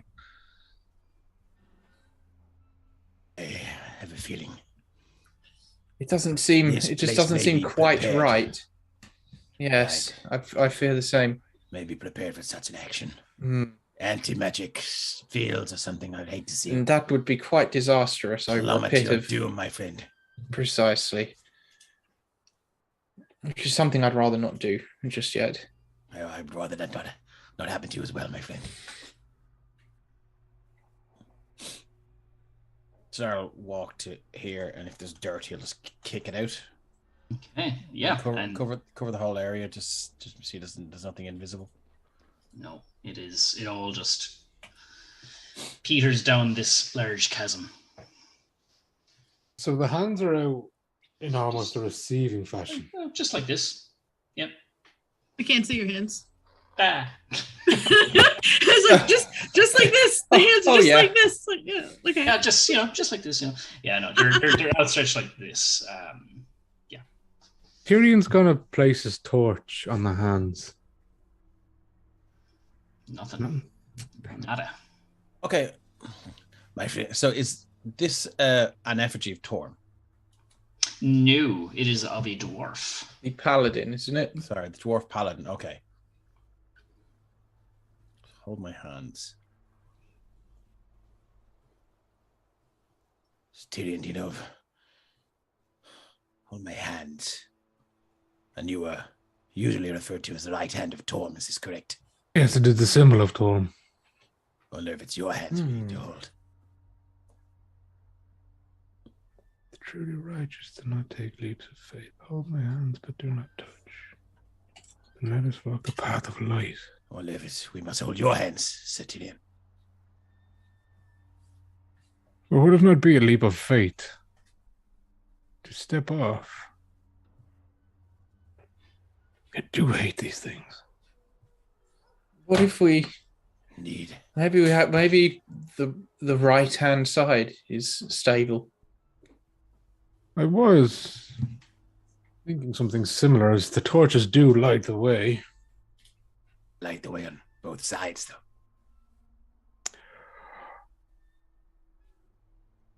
I wonder.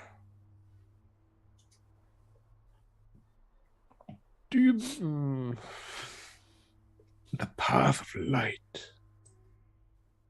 Tyrion is going to walk over to the right hand side.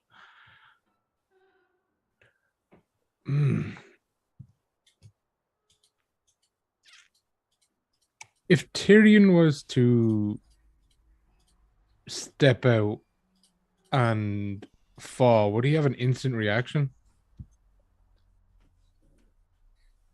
I mean, as soon as, you get that, when you're leaning back on a chair and it goes back a little too far, you get that little bit of a reaction kind of thing, yeah.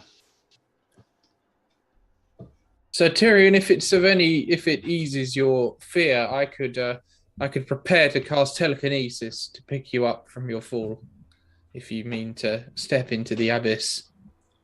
Well, I mean, I have absolute faith that you won't fall, obviously, but I'm no good at these riddles personally. But what if we were to step off and walk between torches? That would be a path of light, wouldn't it? In some sense. It's also a leap of faith. Thanks for the bits, Matt, by the way. Just throwing that in there. You can 100 bits. You can give 1d4 healing to a character of your choice, by the way. I don't think any of us are injured at the moment. Anyone hits subscribe will drop a massive hint for our players here. Oh no, I'm quite enjoying this. You guys, it's so normal. You see this every day. Come on. Think about it. Think about it. I believe we have a volunteer, Shadar. Mina. Oh, I'm not doing it. This is all normal for you guys. Quintessential part of the dungeoneering experience. You Indeed, really should give it a try. It's wonderful.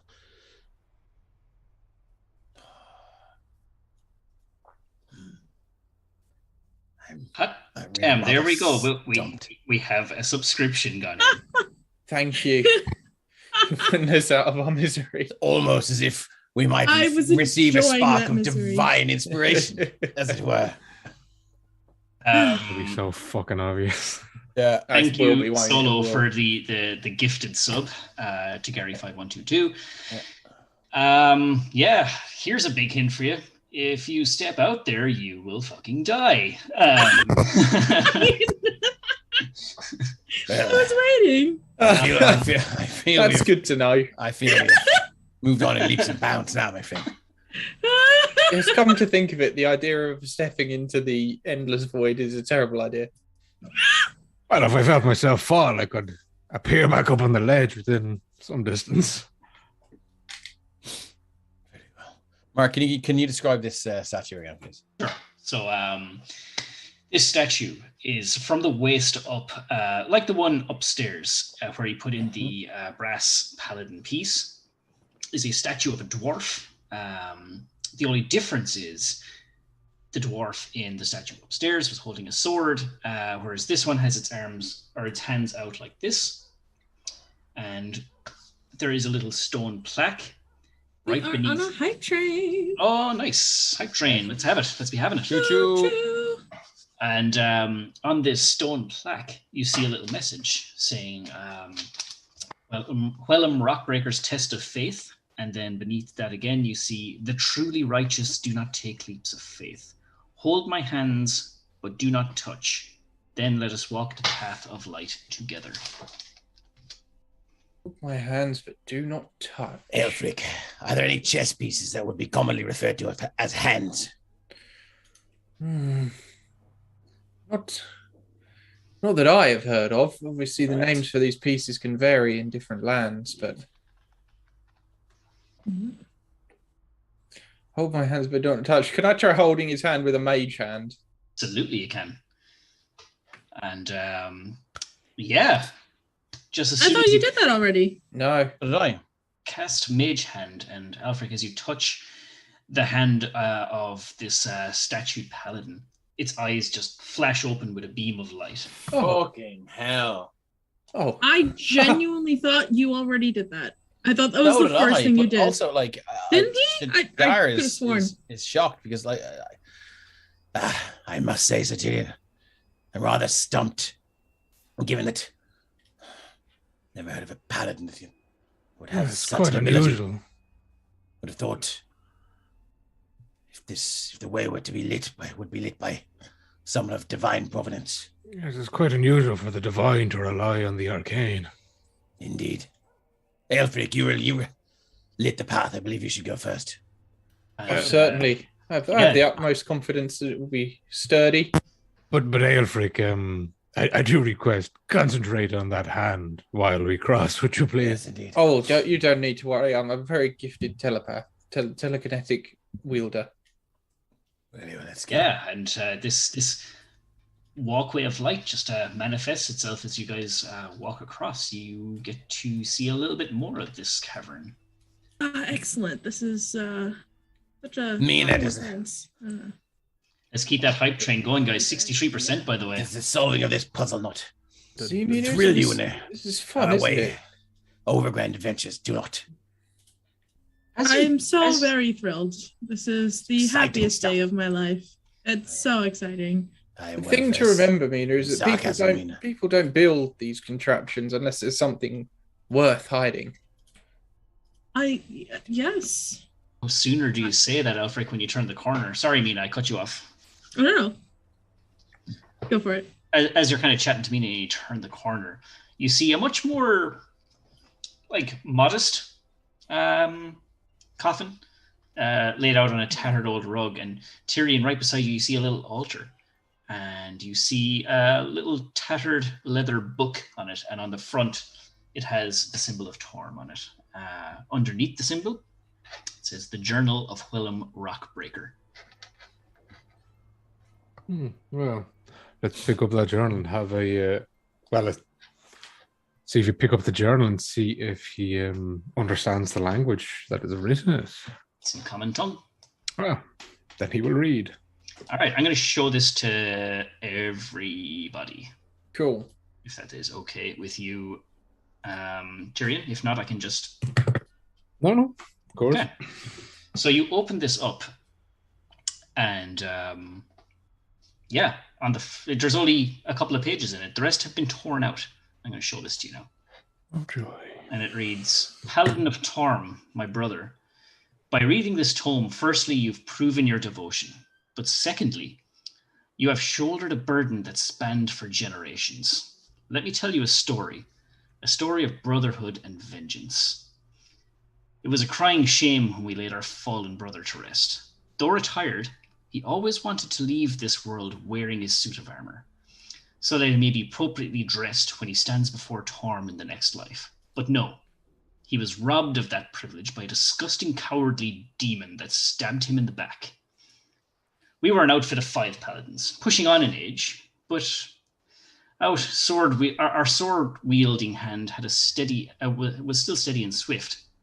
But now, cut down to 4, we set out on one final mission, to find and destroy the desecration that spawned the demon that slayed our brother. We searched the land high and low, with tears of rage burning in our eyes and vengeance heavy in our hearts. Our fallen brother would turn in his grave if we did not involve him in this one last final task. Each of us took his first donned suit of armor, blessed it. We divided it among us and wore a piece in his honor. Uranus the Kind of Calumet took his gauntlets so that she may lay on hands and heal in the name of her brother. Dromar the Unyielding of Mirren took his breastplate so that he may bolster his defense in the name of his brother. Fainal the Broken of Luma took his greaves so that he may journey forward and also hold his ground in the name of his brother. And I, Whelm the Devout, took his pauldrons so that I may shoulder the burdens of our oaths in the name of my brother, our brother, Pembroke the Potent. If you are reading this tome, Paladin of Torm, it means that we have failed in our task and we have failed our brother. Seek out my fallen brethren and reassemble Pembroke's blessed armor, and he will guide your strikes true and eradicate this demon once and for all. Until we meet in the next life, Whelm the Devout Rockbreaker. Well, Tyrion stands pale.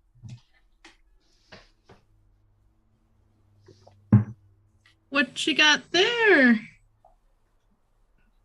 This journal speaks of my great grandfather. really? Who's your great grandfather? Quite a coincidence. Is he That's a famous man? Certain circles must be. My great grandfather was Pembroke the Potent. What? Yes.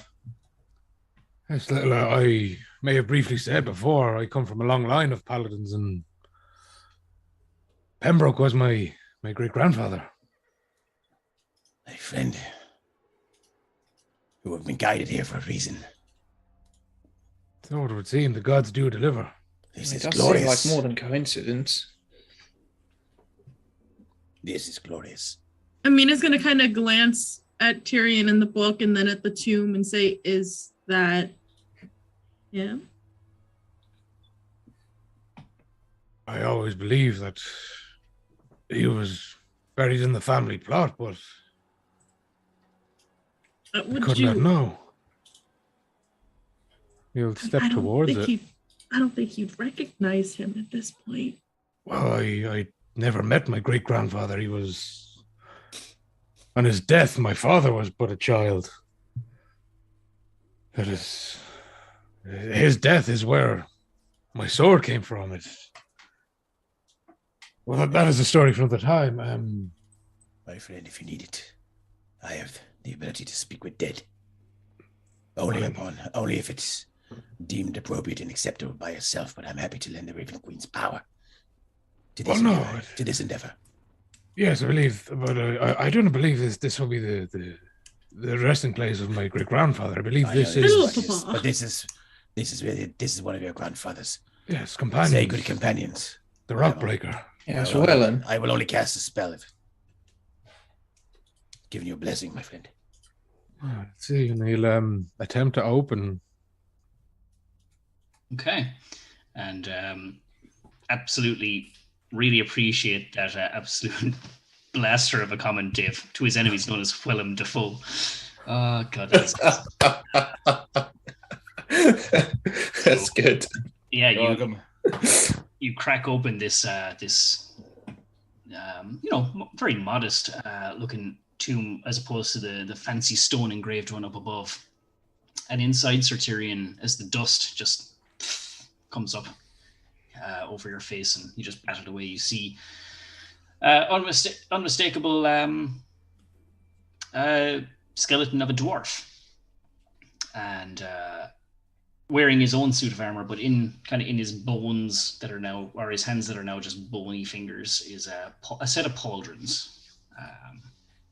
Still, bar the bit of dust and a bit of dirt, bit of a polish up, and they look like they'd be pretty decent set of pauldrons. I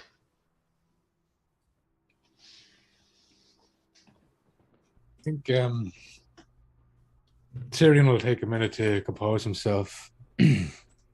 And he'll say, well, in life I never met you, but I believe it is Torm who has guided us here today to retrieve this relic of my great-grandfather. And I shall apologize for disturbing your rest, but I believe Torm has guided me in the necessity to pick these so that I may wreak vengeance upon those who you have failed to do, not by misdeeds, but by misfortune. And he will attempt to take the pauldrons. Yeah, and you certainly can.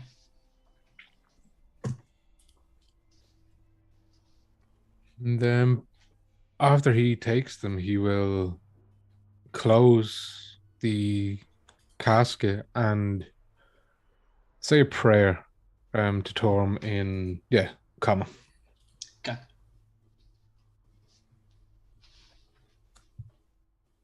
Shador's pacing. So, Tyrion. Yes, Shador. I do not believe there are questions we could ask. Certainly about the nature of this demon. Oh, indeed, yes. I apologize. I'm caught up in the moment, one would say. Indeed. I was just ensuring that your closing of the casket was not, an answer to my question, as it were. Well, yes, what is it that's involved in this ritual, Shador? We don't need to desecrate this place at all, do we? But further than I have already done and what I believe are Torm's wishes. It will take me 10 minutes to draw out a ritual circle with holy runes with the Raven Queen. We will confer amongst each other which will be erased when we leave, and the spell is completed. The runes themselves will erase by the power of the Raven Queen. We will confer amongst ourselves, decide upon the best series of questions. I believe five questions. The corpse, the spirit only know what it knew in life, including the languages it knew. Answers sometimes brief, cryptic, or repetitive. But we could glean some answers, as it were. I will not interfere with the corpse or the remains. Give you my word. Then this sounds like the best course of action to find out about Annie. It would certainly be good to be armed with knowledge. Indeed. Sir Tirion. Yes, I believe 4 questions will suffice. If you wish to take the 5th, to ask him, maybe for a memory, a good heroic memory of your great-grandfather. I believe it's worth it. Sweet. I believe you deserve it, my friend. I shall wait outside the chamber. I don't think this process needs an audience. Seeing as you never knew him, my friend. Well, indeed. Thankfully, great-grandmother still lives and is an important part in our local temple. Very good. Well, the office there if you want it, my friend. Mina's just kind of leaning on the wall. She's got like her arms crossed, her legs are crossed at the ankle, and she's just kind of watching. Albrecht, my friend, now is not the time to leave. We must bang our heads together, as it were, and come up with a series of questions that will be that will hopefully yield. Oh, very well. The best answers. Then, my friend, you can take your leave. I simply didn't want to interrupt your ritual if it was a solemn affair. It has not begun yet. We must. We have 5 questions we can ask, and Very well. hopefully our friend here will be in a talkative mood. What do you think? I don't suppose he's had anyone else to talk to in a while. Indeed. Are they yes or no questions, or is the dead allowed to elaborate? The dead. Generally, their answers are usually brief, cryptic, or repetitive. The corpse is under no compulsion to offer a truthful answer if we're hostile to it, in this case, we are not. So, the nature of this creature, I believe, should be our first question. Second, I believe it, if they know its true name, or at least the name it took. That's a good idea.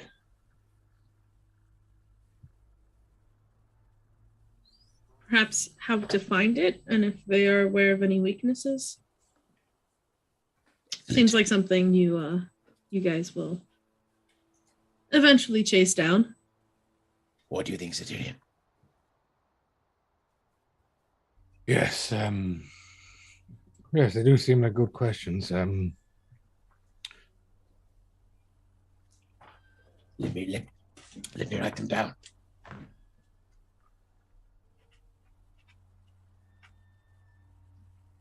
Nature. Demon. Name. Of same. What we yours, Mina? Weaknesses. And how to find. Perhaps the whereabouts. Yes. Or how to find it, I thought was probably better, Weaknesses. because even if they knew where How? the demon was, that was Yes, it before could they Find. Could have moved. should have hoped it. Yeah. Well, Do not believe that the demon that killed my great grandfather is in relation to this creature that they call Annie Aberdale, do you? Doubtful. But did your grandfather die in Femless? No, he died in his kitchen. It is Probably not. That is the trouble with our lifestyle. When you create an enemy, you may think you have finished it, parted ways, and then it finds you when you least expect it in the middle of the night in your own home. very well. Dreadful. 5th question, Tirion. What do you think? Nature of the demon, name of the demon. Any known weaknesses, or any weaknesses that they uncovered, and how to find it. Yes, was there anything else in the journal?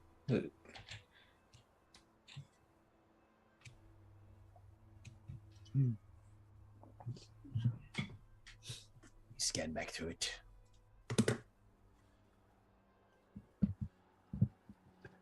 Perhaps we can ask if he is aware of where the children have been going that Annie appears to be abseiling. It's worth a try. It's worth a try, my friend, but Would it not bring you more closure to ask about your grandfather? But I must admit I'm quite clouded at the moment. I was not expecting this when I got up this morning. indeed. I will raise 1 point of order. This fine warrior has been at rest for many years. I will be attempting to call him back from that place of rest. So he'll probably not be aware of comings and goings on in this town. That's yes, true. yes, this is true. Yes, I apologize. You did mention that it is only the knowledge they knew. I understand, my friend. It's fine if other things on your mind. So, fifth question. I'm curious as to, in the journal it says, where is it? A disgusting, cowardly demon that stabbed him in the back. This suggests trust to me. One does not turn one's back on a demon. Well, in the stories I was told as a child, that the way the incident befell was that my great-grandfather and great-grandmother, as it was late at night, were in bed, and they heard noises in the lower floors. And great-grandmother was the one who woke up, and she, in turn, awoke great-grandfather and told him to go and see what it was, and he reassured her that it was most likely my grandfather returning full of ale from the tavern. And he went to check and was accosted in what great-grandmother described as a single blow. And only for great-grandmother was also a fearsome-tongued woman. She intended to scold my great-grandfather herself and had followed him. And it was at that point that she entered the kitchen to see great-grandfather impaled. And the sword, which you see me carry, was in fact hung above the hearth as a gift, and great-grandmother reached for it. And in what great-grandfather and father described as a scream which made the abyss stand still and took the eye of Torm directly upon my great-grandmother, empowered that blow to relieve the demon of its head, as this sword exploded with a radiant light. And as it was just held on the wall, it was just a token, a gesture when my great-grandfather retired. But upon this incident, it exploded with radiant light and is this formidable blade you see before you. That's remarkable. Yes, my family believes that in that moment, the scream of pure pain that my great-grandmother let out drew Torm's attention so much he imbued her with an energy that for but a moment made her almost divine, and is partly the reason she lives to this day at the fine old age of 131. Oh, dude. Which for a human is quite impressive. Yes. She must be in agony on a daily basis. She's quite spry and as sharp-tongued as ever. She's impressive. I should like to meet her. Perhaps one day, but this news that his comrades hunted the demon is what leads me to believe that this story has some unfinished business, or perhaps lays right in the information that you can kill a devil and a demon on our plane, but it simply banishes them back to their own. Indeed. In any case, it just can't be simple coincidence that you've come to this place. It must be the guiding hand of Torm himself. Well, that is what my family believes, that anything that we have gained over the years was a blessing of Torm himself, and nothing is earned but more gifted by deeds. Well then, what about what could be the fifth question then, my friends? To which plane does he reside? Indeed, I like it. Would he know? If they hunted him, I assume they have some inclination. Plane did he reside? Yes, most of these. Yeah, it's what is it grandfather always told me? That demons come from the abyss and devils come from the hells. Indeed they do, but my friend. Correct, quite correct. Words and questions need to be finely crafted and chiseled. I'm surprised you're not asking him how to summon the demon. What? If you summoned him to you, you could just kill him then instead of hunting for him.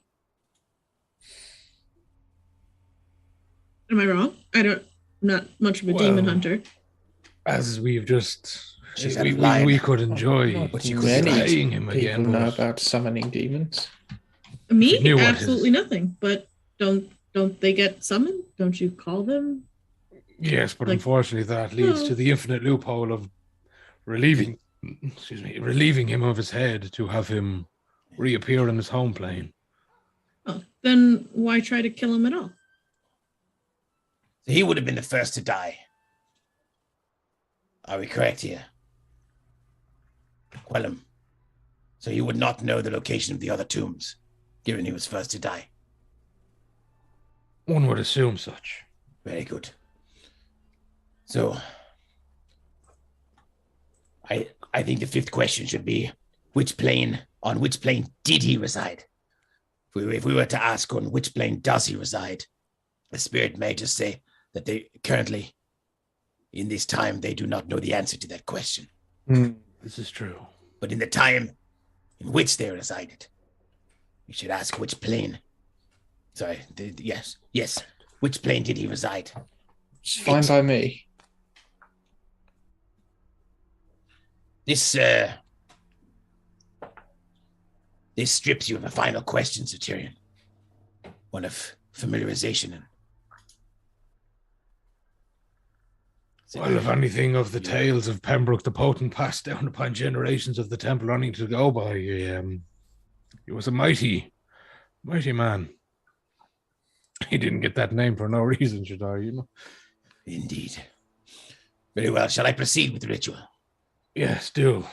May your God bless us. She always does, my friend. Step back, I would ask you, please. Certainly. Shadara will the map.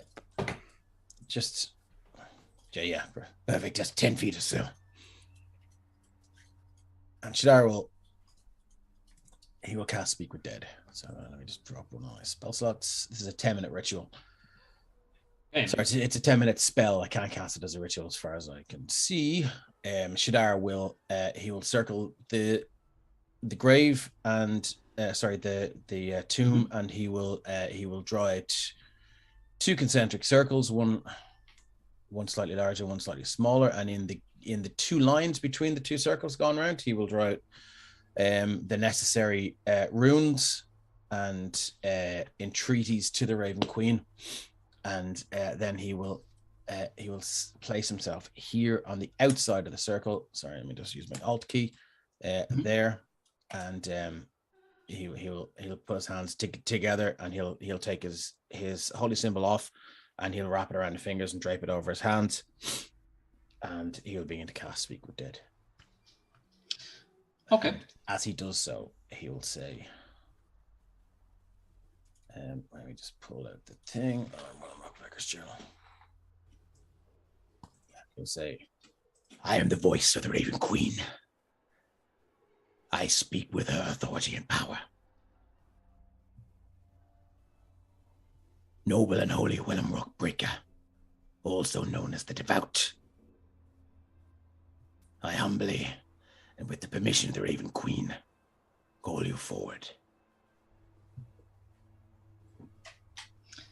And in the distance, Tirion, Albrecht, Mina, almost as if it was like coming out from that chasm that you just crossed over, you hear the echo of a raven cawing. And yeah, there's a faint blue light that appears in both sockets of this skull's eyes, and the jawbone begins to chatter for a second, and you just hear the word, Shadara, you just hear a single word, and it says, speak.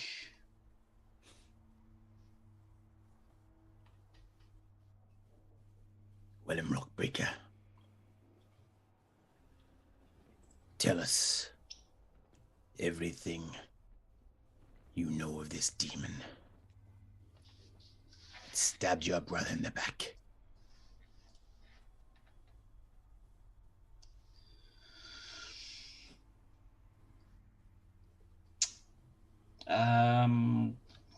I can rephrase the question if you want. Yeah, it's not really a question. Tell me everything.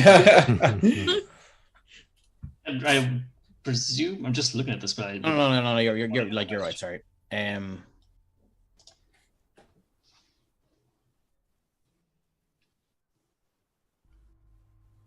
I think we wrote down specifics, right? Wasn't one of them the name? Yeah, the nature of the demon.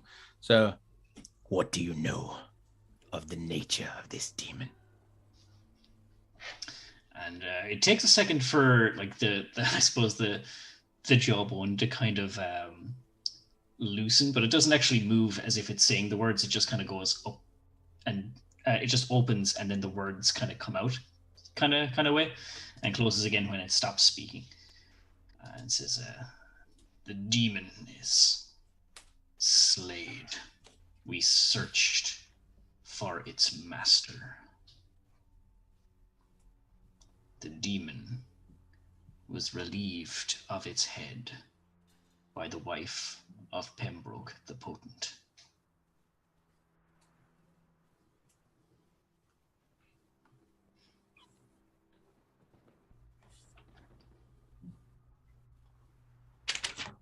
What is the name of the demon's master? The answer to this question is unknown to us.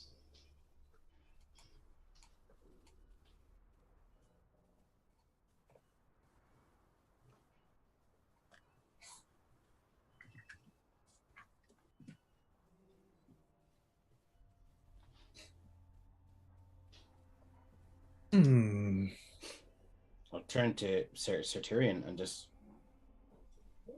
because if the demon has been killed, has been destroyed.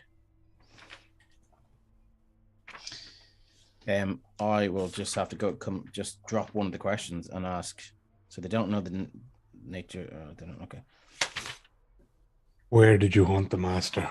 Can we actually hear what the skull is saying, or is it purely Shadar? That's a good question, actually.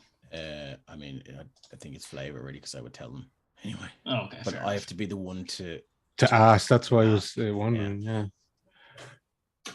Doesn't specifically say. So it's up to you, Mark. It's your flavor. I would say that everyone can hear, but only Shadar's questions are answered.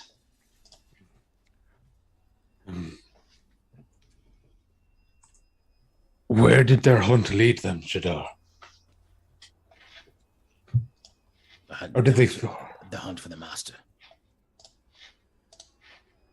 The hunt for the demon's master, as it's which we ask.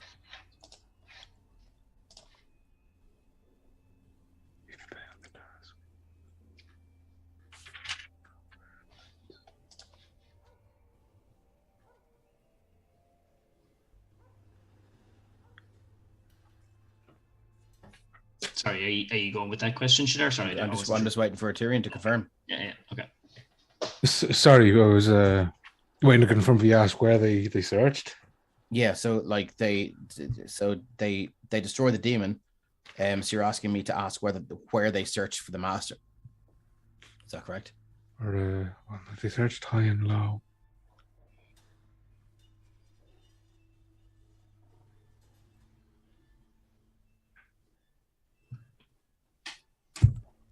To just find and destroy the desecration and spawn the demon that slayed our brother.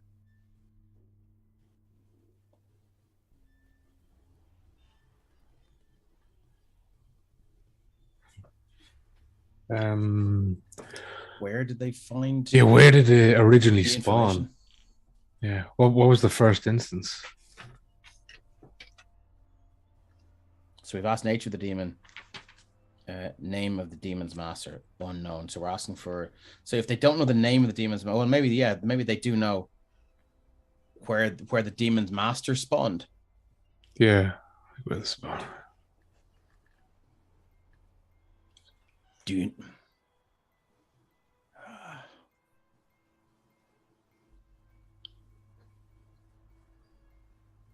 See, I have to ask. Do you know the location? It could be yes or no, but hopefully he wants. You know, we're on the side here. Do you know the location of where this demon spawned? Yes. Oh, fucking you do that.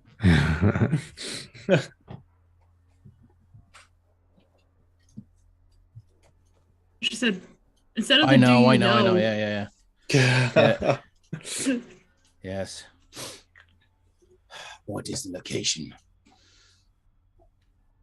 where this demon spawned? A pause for a moment, and then the jaw slowly creaks open again, and he utters the words, Black Bone Barrow. Is that a place that we know? Barrow. Sounds like my kind of place. Right. Should we ask why they initially went to Blackbone Barrow? How were they there when it spawned? Or should we just ask, how was the demon, or why was the demon spawned? Yes, that could be. It could be the appropriate Let it way. be known, Sir Tirion, if you ever need to cast Speak with Dead on me, I shall be much more forthcoming.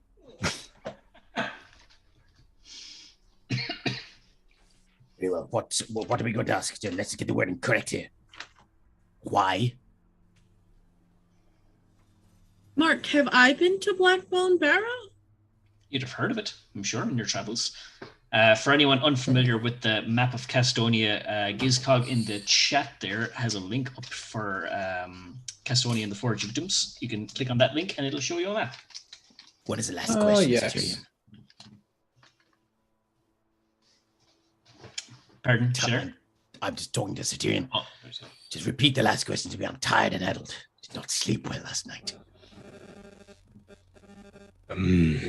Should we ask why they were at Blackbone Barrow?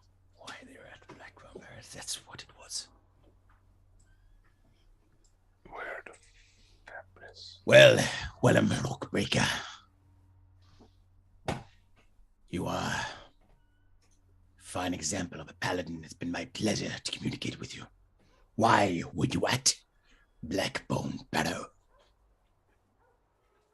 And as the light begins to fade in its eye sockets, it says, we located the demon's master after searching all of Castonia for the longest time. There, we found in the depths of the barrow a shrine dedicated to the demon's lord. It has filtered through to our plane. My comrades fell in battle. I could only flee with their bodies and give them a proper burial. But I left Fainal the Broken behind in the barrow, as I could not carry him. So at least we know where he is. Return to your rest, my friend.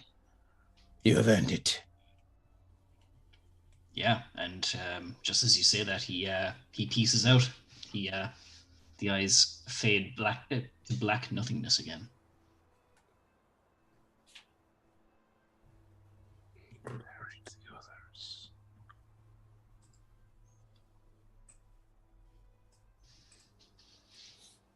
Well,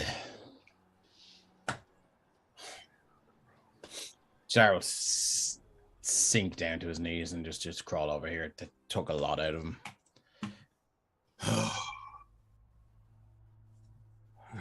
Thank you, Shadara. That was. You need a hand? With some wine. I'm afraid I don't have any wine, friend, but I I'm did gonna- buy this bottle, and he'll take out the expensive whiskey. We all just like, here's a bottle. Give Popeye the spinach. Nip of the whiskey shall do, my friend.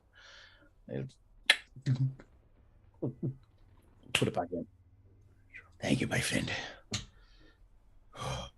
So it's exhausting. Just in chat, Mark, for the record, someone was saying that any spell over that has a casting time over 1 action is a ritual, so I don't think that took a spell slot. Well, that's fine. That's cool. Thank you for whoever threw that in. Shadar will only get to his feet. Well, Mina, how was your first dungeoneering experience? Atmospheric, was it not? It was an experience. I'll say that.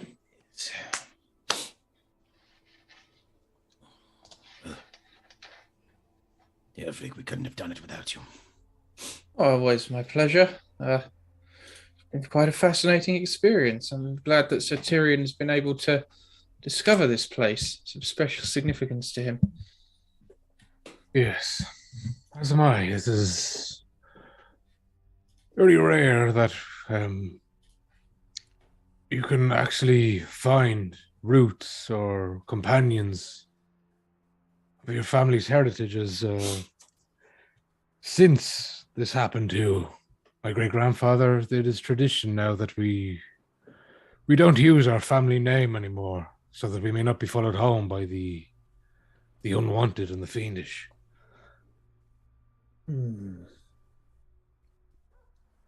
I must admit, I thought we were coming to this place of rest to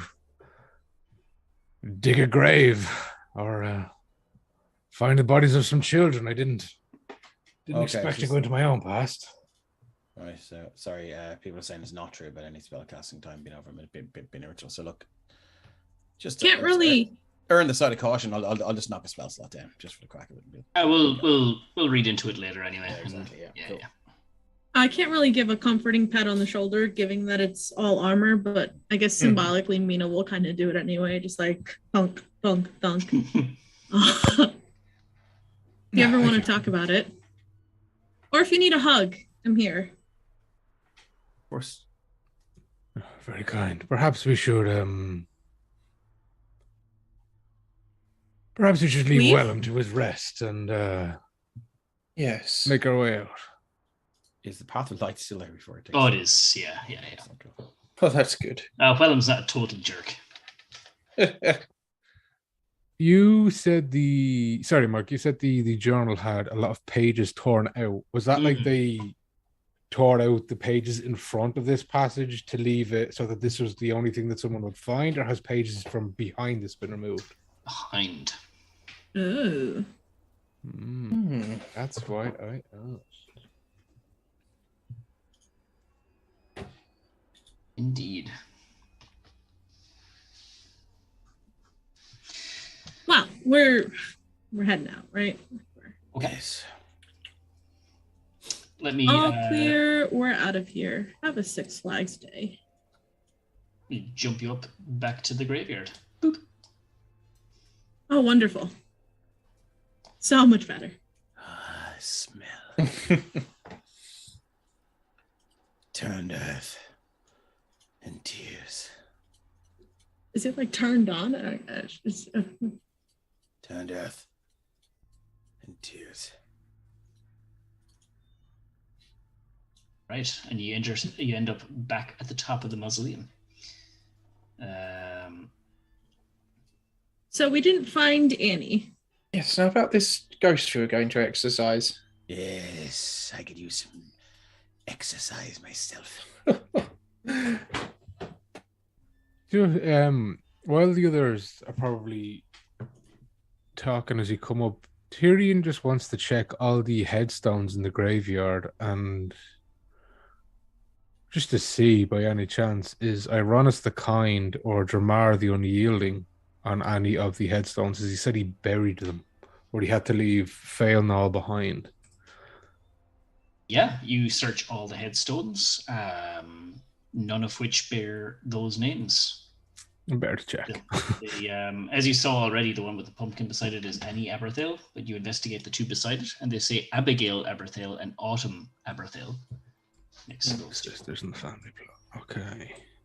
Shadar, as you approach the grave, the wind kind of cuts you different. Like it's like the back of your neck, the hairs just stand up. It's probably worth mentioning. I was in the library yesterday, and I had a brief encounter with these girls' father. The Aberthail child. Yes. He was. Living? I am right in my mark. I'm not misremembering that. Yeah. The father is alive. Yes, he was a bit of a wretched fellow, I'm afraid. A drunkard, as one might be, having gone through such a dreadful experience, and a bit of a misanthrope at that. But he did not seem to be of any sort of evil or demonic disposition. What was he doing in a library? That's quite strange behavior for a drunkard, no? Yes, he seemed to be asking for books. You sure he didn't say booze? Well, I admit I was a little distracted with my own reading, but I'm fairly sure that's what he was after. I see. Did you catch what books it was that interested him? Were they? As I say, to tell you the truth, I wasn't paying an awful lot of attention to the man. He was just there at the same time. Of course, you had your own business. So I did speak to the librarian afterwards, and she said he frequents the place. Who we were talking to? Just a point of order. Did Tirion explain what the Hound saw about the jack-o'-lantern?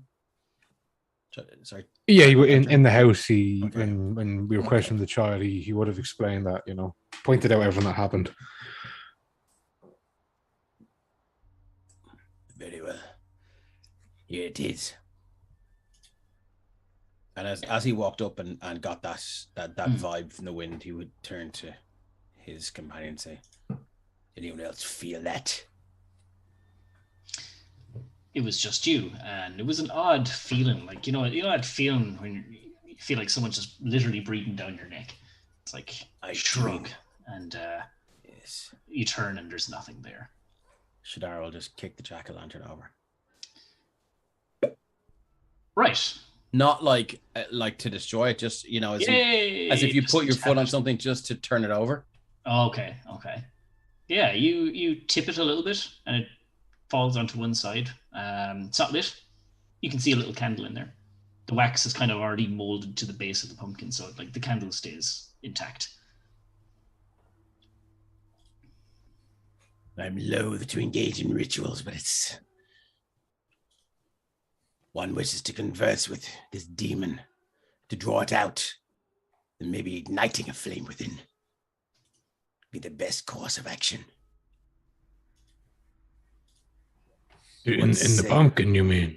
Yes. You want to talk to Annie? Draw the creature out and eradicate it. You hear that, Annie? Shadara looked to the air, totally in the moment. Jar's having a day. He sure is. Do you believe lighting it in the day would help, or does it need to be at night? Well, if it does nothing, it'll take us 30 seconds to find out. Oh, that is an excellent point. Albrecht. Yes. Quite handy with conjuring fire and that. Oh, yes, it's actually my specialty. Excellent. Mina. Yes, love. You ready for battle? Sure. Excellent. Let us see what happens. Quick note on Speak with Dead. Sure. It's an action. Oh, is it? Yeah, it lasts for 10 minutes, but it is an action. Sorry, I thought the casting time was 10 minutes. Sorry. Yeah. Casting time, one action. My bad. Sorry about that. Just so you know. Mistook the In the duration for future. the casting time. Thank you. Cool. So Even if the casting time is 1 action, Shadar will probably make a ritual out of it and make it last 10 minutes. sure. He doesn't need to, but No, the exactly. aesthetic. He's a Exactly. theatrical aesthetic. fellow. You don't know. He's a exactly. He's a very theatrical fellow. So can I ask how are you lighting this pumpkin? Did you say? Fireballs. Yeah, I'll cast a very tiny hold on. firebolt. Cool. On the tip of my finger. You staying where you are, Mina? Oh yeah. You want me to stand next to the demon that you're summoning? That's a no. That's a no. I'll stand right here. Okay. Albrecht, you point your finger at the jack-o'-lantern and a little ember just conjures at the top of your finger, and you just kind of flick it towards the jack-o'-lantern. It goes in right through the mouth and lights the candle. And you hear nothing but silence for a moment, and then as it flickers in the breeze, this fresh morning breeze through the graveyard. Mina, you don't hear this, but Tirion, Albrecht, and Schneider, you do. You hear just a very soft but high-pitched giggle, just... Oh. And Shidar, again, your skin just crawls. But How's it going, boys? Tirion, yours, don't you hear the giggle? But Shidar, your skin just crawls. I'll drop another Eyes of the Grave. What does that do again? Doing the Sorry. thing. Again, he'll just start Tibetan throat singing this weird sort of Gregorian chant kind of thing, and he'll drop his third Eyes at the Grave. He's one left, and the first level, again, the ability to occasionally sense the presence of undead whose existence is a natural insult to the cycle of life. Within 60 feet. Cool. Yeah, nothing pings. Okay. And as you hear this kind of high-pitched yet faint giggle, as the light flickers in within this jack-o'-lantern, it says, "I know a secret. I know a secret." As it's the three of you can hear it, but you're just, it's something about this, I don't know, doesn't feel right to you. Does it feel familiar? A little bit.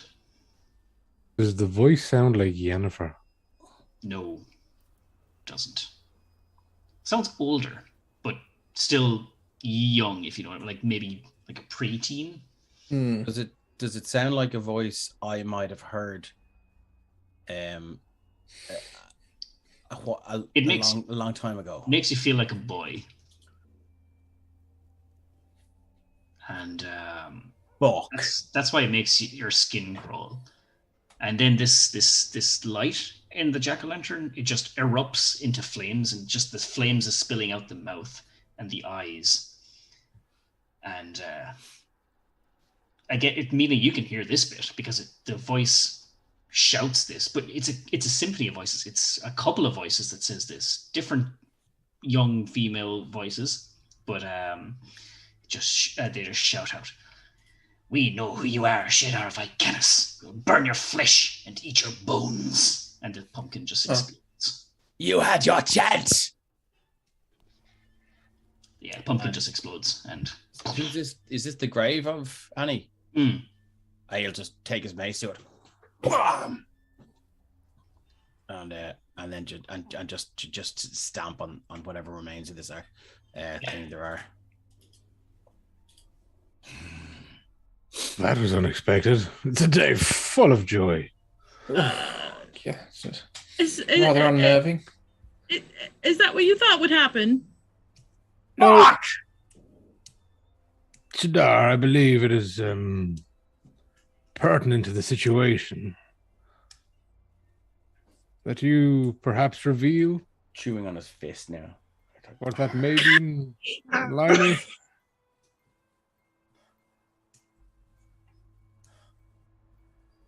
Yeah, Mina will cautiously come just... before you do, Mina, can you roll a perception check for me, please? Oh yeah, I'd love to.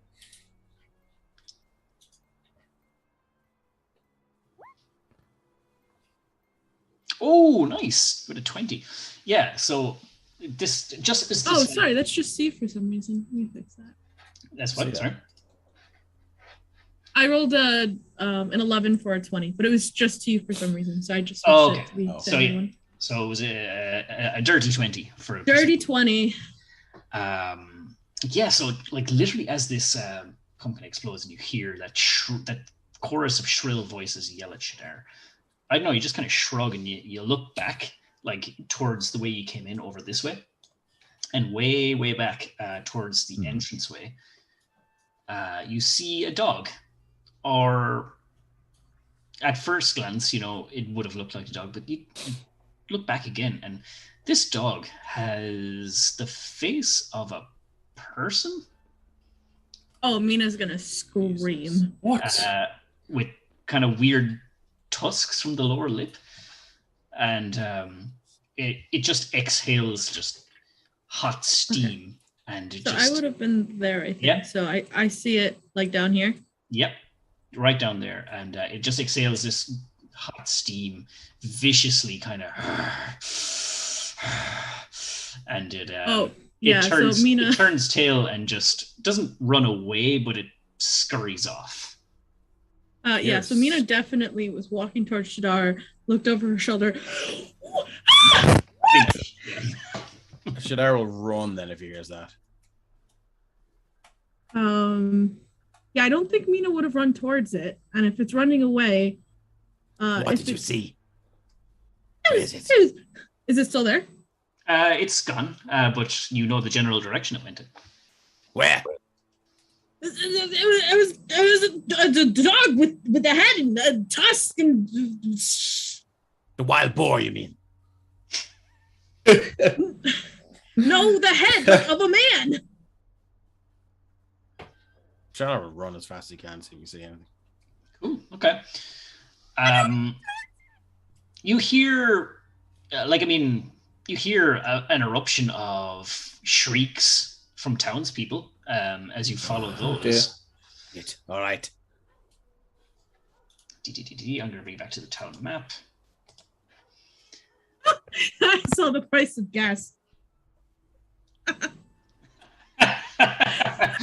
Yeah, Jesus. Drew Kane at it again, my friend. Yes, so you follow this chain of like gasps, screams, and Tirion, you and Shadar, you see like a town guard like draw its blade, and he's just kind of looking at his blade in his hand because I saw it. Kill it! I swiped it. My blade just went through it, and he's just pointing towards the guards' barracks. Let's kill it. So he points up that direction, and as you head towards the gate for the Relin Mountain Trail, another guard there going, I hit it dead on with my spear, and it's just been straight through it. It's gone out there. It went for the Relin Mountain Trail, yeah. The dirty shite.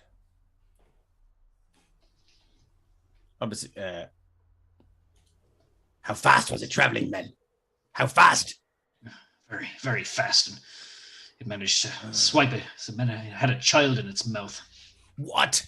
What? Oh, yeah. Like another guard just running up, wheezing.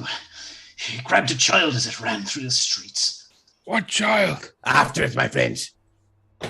leave this to us. Make haste. I mean, don't leave it to us. Come too. Leave it to us. What kind of nonsense is that? I don't want to disparage the local constabulary. We're clearly more competent than them. Agreed, my friend. Make haste. You guys are running? To the Relin Mountain Trail, my friends. Yeah, I guess so. You're hot on the trail of this thing. Can I get any one of you guys to roll a survival check? My forte. Yeah. And I also have Fido coming with us, and he has keen hearing and smell. Cool. For perception. Happy to Is he faster than us? him? He could go ahead. Right. Yeah, he's 22. got Yeah, you're 40 able. foot movement speed. you're able to keep track on this thing. This exhaustion's really not keeping you down. Oh, Shadar is fucking wheezing. He's right just now. going from sheer force of will is keeping him going. Yeah. Well, you're chasing after this thing for a couple of hours, a good few hours. Like it's closing in on evening time. By the time, Do we hear anything? Like, is it tracks? Do we hear the screaming kid? Or it's tracks, and it's at random points you can hear the cries and the screams from a child. Yeah. oh, the kid's still alive. Yeah. Some things That's I big hadn't haste. missed. Oh. And yeah, so it's like night is starting to draw in, and like you guys are pooped. You didn't get a chance to like rest or eat, or you've just been hot on the trail of this thing. It's You say that, but Tyrion's kind of chomping on pocket bacon as he's been arriving. Yeah. It's his potion of stamina. Yeah. We'll eat a cheese and Skyrim at the pocket bacon and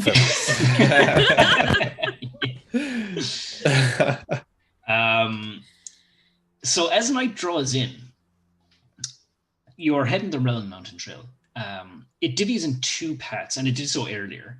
One going up the mountain and one going like side skirting it around. And that's the direction this wolf/dog thing went. It didn't go up the mountain, it went around the side.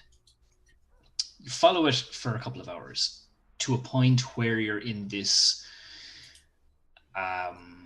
enclosed area. You're at like a cliff face. And sorry, Mark, is this heading up to the Tangler Mountains or to the Cruitstone Valley to look at Castonia? Looking at the map of Castonia, you are going around the higher lands. So you see the pathway going up towards Relan. You're going around. You're going around, kind of hugging the mountain around the higher lands. So we're heading kind of southwest. Kind of, yeah. You're not on the Valorwind Way. You're on like a rough path, but it's not. You're not going up the mountain. Just sort of trying to get your bearings. Compare that to another town. Yeah, that may have relevance to Shadar. Thanks. And you after a time, you're maybe about all things considered, maybe about 15 minutes behind this thing. Can I actually that's not fair to say. Can I get a constitution check from everyone? Just not a save, just a check. Oh, shit. Disadvantage, so that's a 4 for me, I think. 6. Oh no, 7 for me. 19. I'm waiting on my character sheet to open because it was closed for some reason. No worries. No. Remember, guys, you do have Bliss, and I think Albrecht has Inspiration. Yeah, I'll throw that Bless out there. I'll have to use my inspiration then, I think. So. Just to be guessing a 6 isn't going to cut it. 1 for an 8. Use my... Wow. Hey, I tried. It wasn't meant to be. Albrecht's not much of an athlete. I'm out of blasters now, so that's cool. But Mina, the person who does not want to chase, is just outpacing all of you. Like, come on, guys. Yeah, another suspicious thing to note about her. Yes, traditionally indeed. better over longer distances. Yeah, so like we have better stamina. The longer the day goes on, should I say, you kind of lose a bit of distance, and it's actually more like 40 minutes it was ahead of you until you track it to this place. And I'm going to transfer you over to another map now. Before I do, I'm going to double check that I have the fucking dynamic lighting on. Because that was a big old no-no. I don't think we saw anything we weren't supposed to see. Yeah, it's usually not the end of the world anyway. I need to remove Christina because I already copied you guys over. So before you guys move, don't move a muscle now because you hear something as you approach this mountain. You hear the same kind of heavy breathing. Even though this thing had a 40-minute head start on you, it appears that it is close by as you approach this this cliff face. Shadar, you would notice that nearby you hear the sound of trickling water somewhere. The music. Before you, you see bare, knotted, gnarly trees, and the ground is barren, dirt and rock.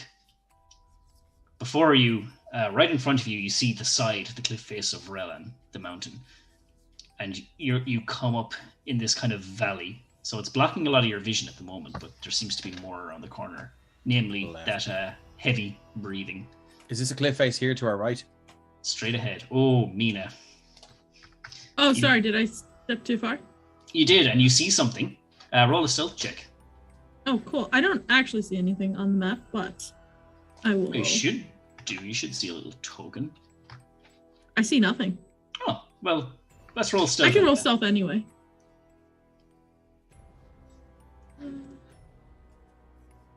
Sorry, hold on. Hold on. Where is it? Where is it?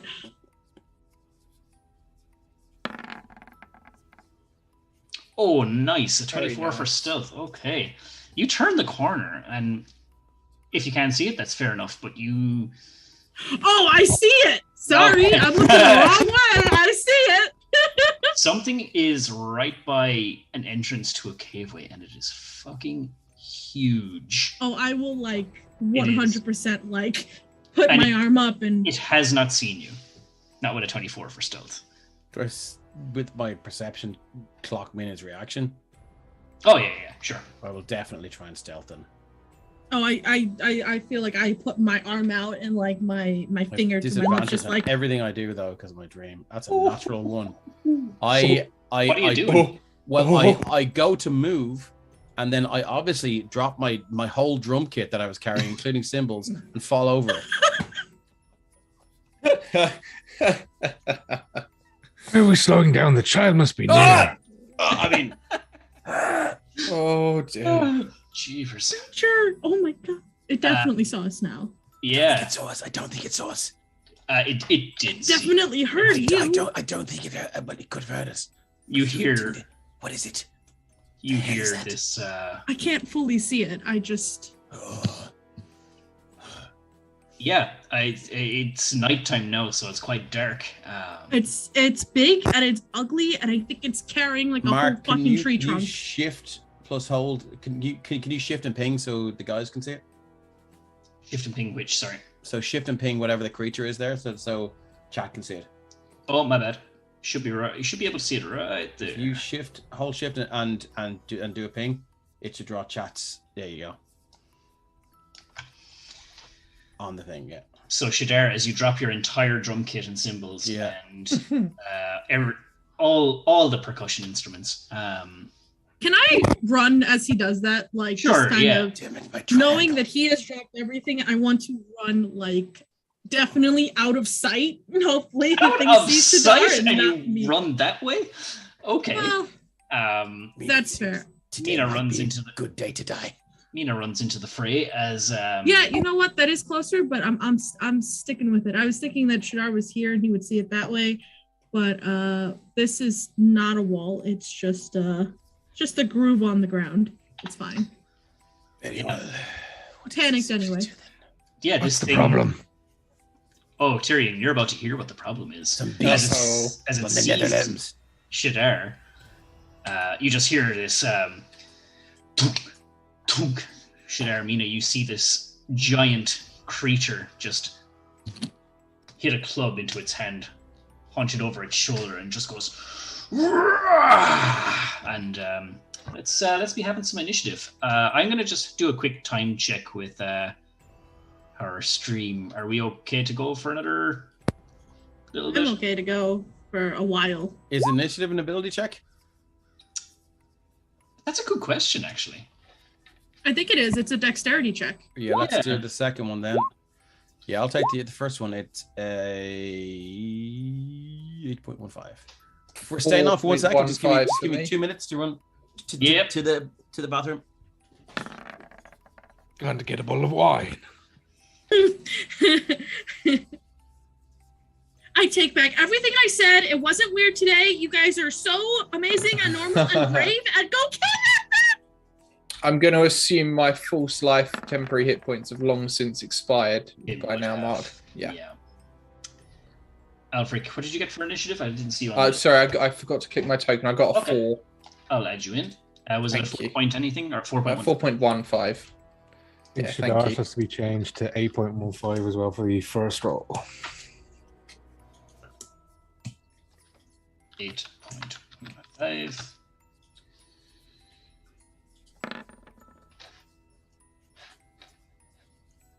I just rolled a 2. Is that me rolling again? What the fuck?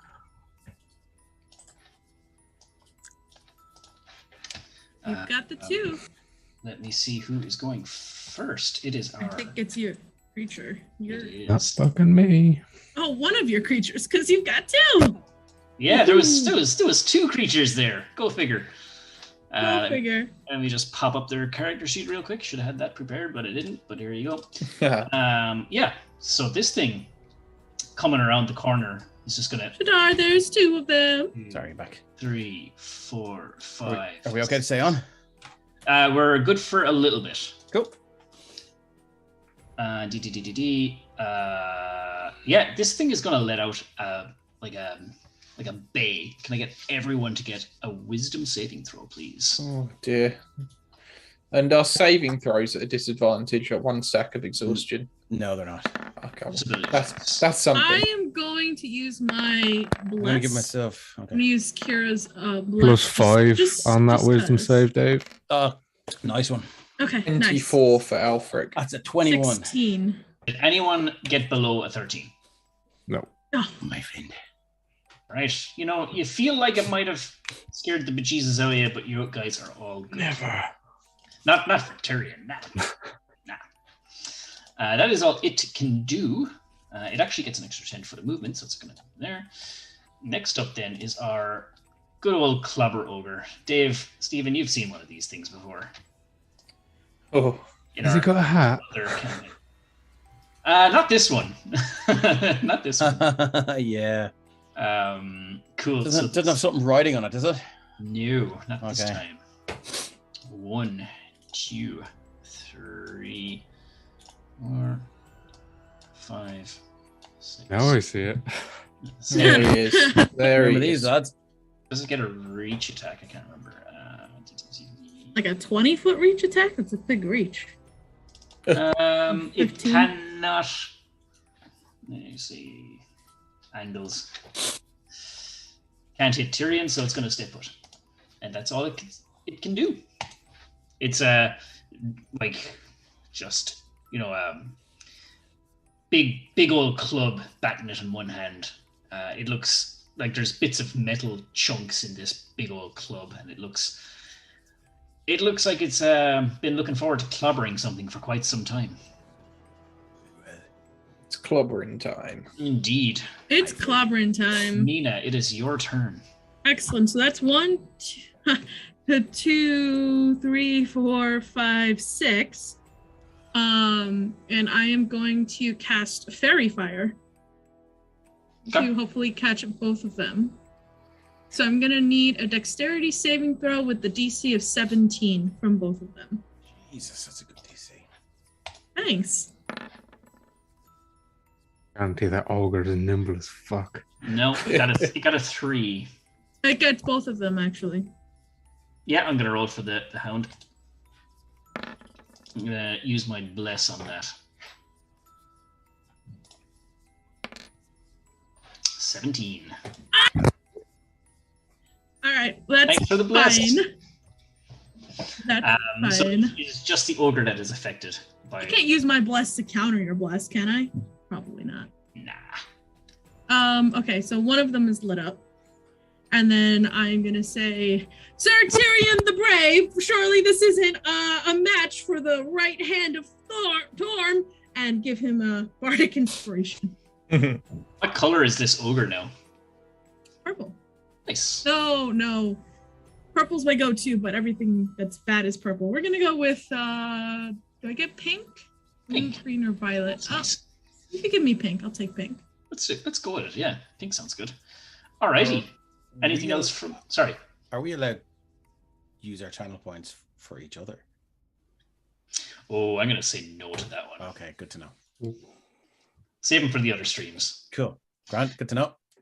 Which means, seems Jonathan, reasonable. you in the chat, you can't do anything. That is my turn. Okie dokie. Shadar, your turn. Shadar will grasp his holy symbol. He will move. Presuming you're going to move. Right, so I think he knows what Tyrion's going to do. So he is going to...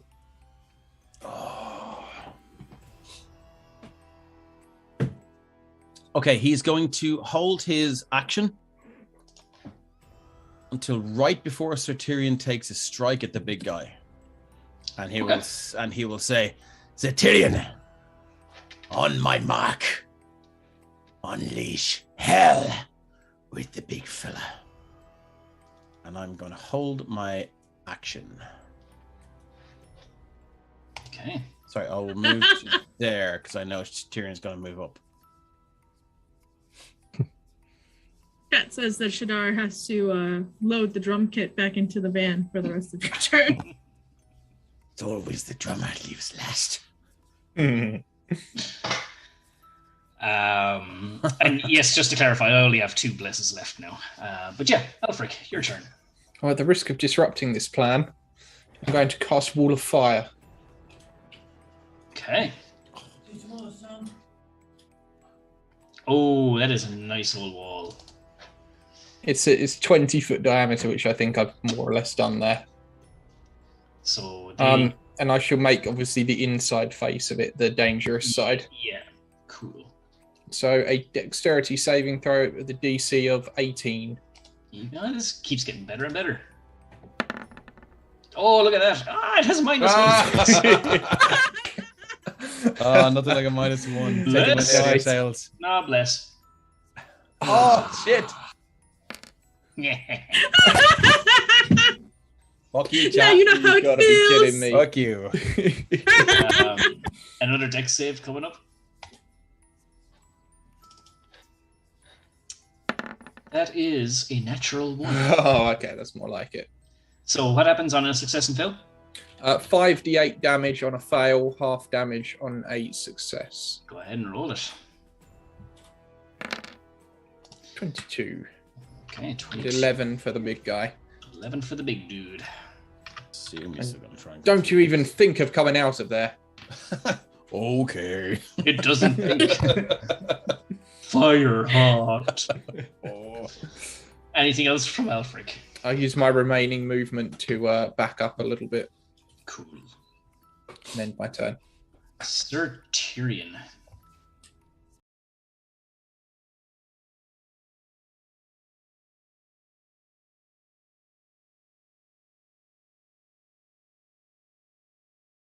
Half in, half out.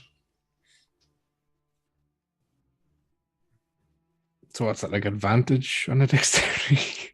No, that will just be your dex save, I'm afraid, my dude.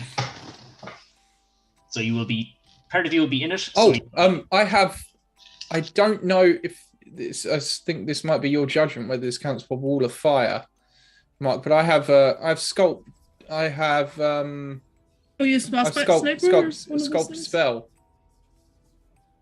Ooh, what does it do? Your where is it?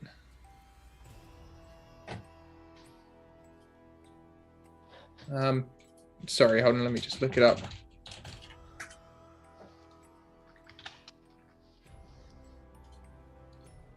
To be fair, the boys might not know that yet. Yeah, true, actually. No, I don't think it would count for Wall of Fire, actually. Okay. No, it wouldn't. Alrighty. Yes, Tyrion, you would sense that stepping into or even partially to this wall would result in an ouchie of some degree. She of some Ouchie degree. of some degree. Ouchie of Most some likely second or third degree. degree. It's 20 feet high as well, by the way. Can we see through it at all?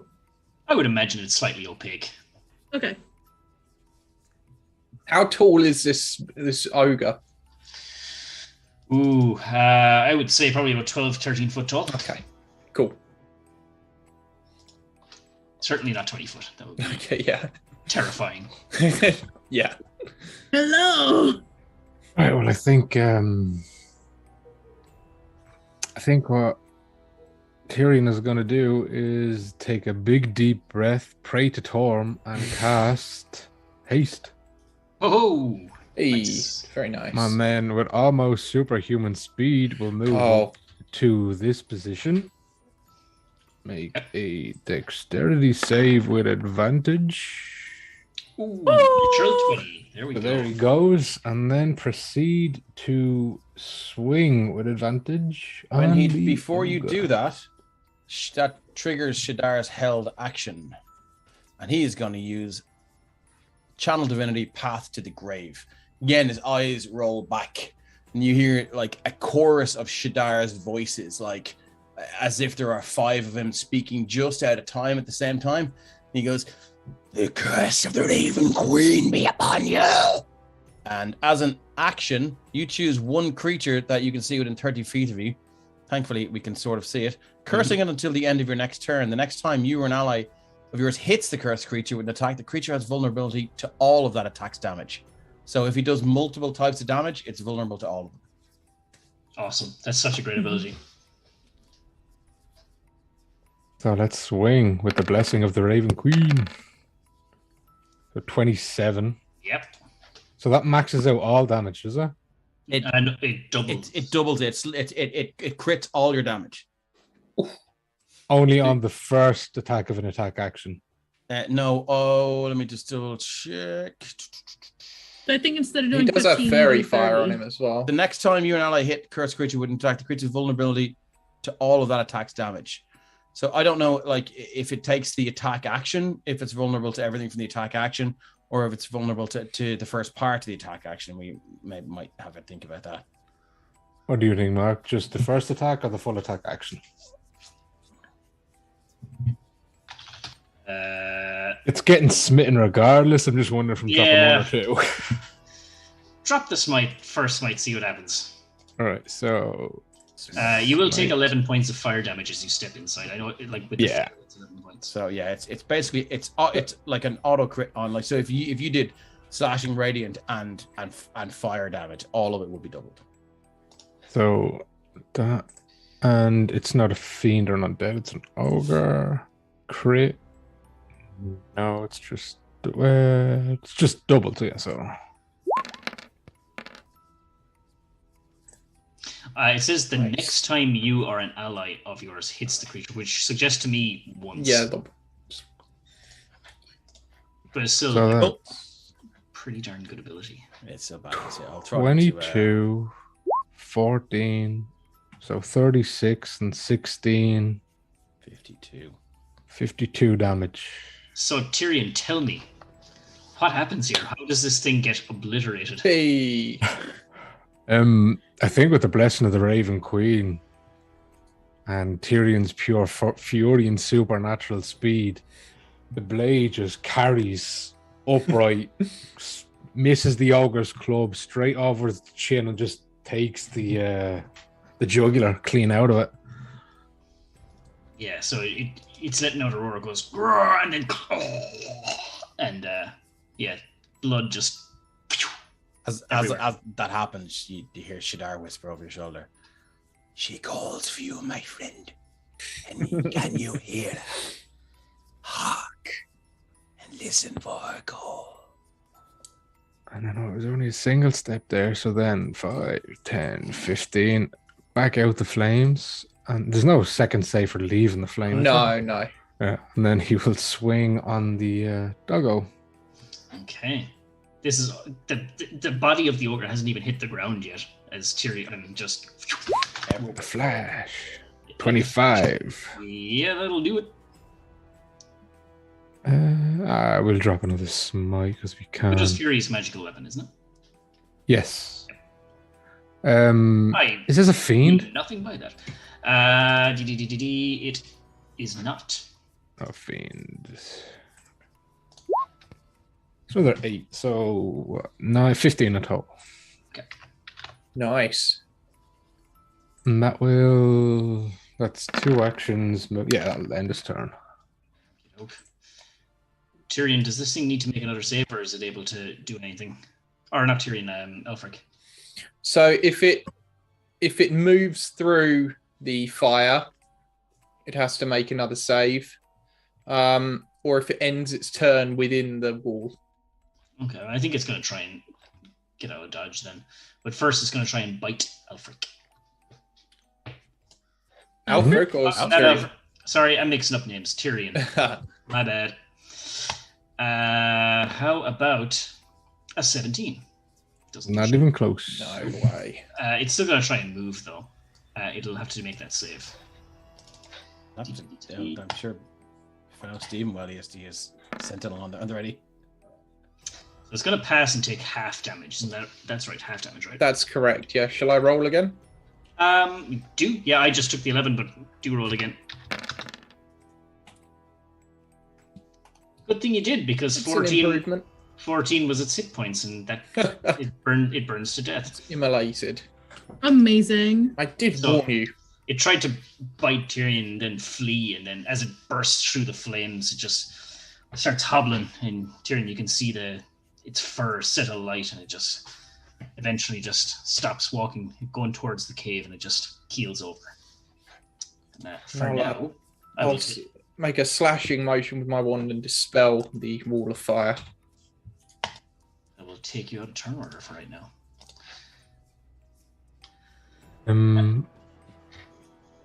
Well, Tirion is still, hasted, so he'll probably do a bit of. Why is this? Oh, sorry. Yeah, let me. So you have no dark vision, but let me just fix that because there's a little bit blacked out there. So put this here. So you see a cave up ahead, just here, leading inside the side of the mountain.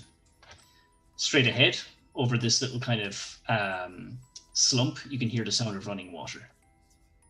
Do we hear that kid crying anymore? No. Ooh. They yet get to see what last rites look like, Mina. Oh, this has been a busy day. A very busy day. True Kane says Shadar activates Path to the Rave and drops the base. Brilliant. Well, actually, before we move anymore, Tyrion, you're hasted. So are you just sprinting ahead? Because you would be way That's what ahead he's of about to us. say. Yeah, Tyrion. For how long until he just drops to your knees? He just can't. He can't decelerate. Well, he's got 54 seconds of fucking Sonic the Hedgehog left. That's what I figure. Because we're all moving together. But if Tyrion's just hasting away, he would be ahead of us. So here's what you see. You see right where you're gathered around an entrance to a very dark cave. Tyrion, you cannot see anything. It's nighttime. The cave is very dark. Shadar, Mina, you can see inside the cave. You should be able to, but I just remembered I have a dynamic lighting barrier put up, I think. I can see it. Oh, you can? Oh, okay, cool. I can't. Yeah. Oh, sorry. Tyrion Yeah. will Sorry. Speed light a torch. Oh, you can. Yeah. So you would need to light a torch. So this is the cave. Sorry, I thought it went under and that was above. So this is in the cave. In the cave, yeah. Thank you. Oh, okay. So it's like X-ray vision through the rock. If you Yeah. Cool. But down here, you hear a stream, and it's kind of over this kind of like collection of collapsed rock over here. But you can see, or you can hear rather the gushing of the stream. Shadar's good. Sorry. So those are the only things kind of in that immediate area. Shadar will take a knee and he'll go. Loath to waste this power, but I'm not at my best right now. No, me neither after that pursuit. Granted me this power for a reason. Shadar will cast Greater Restoration on himself and remove that point of exhaustion. Wise.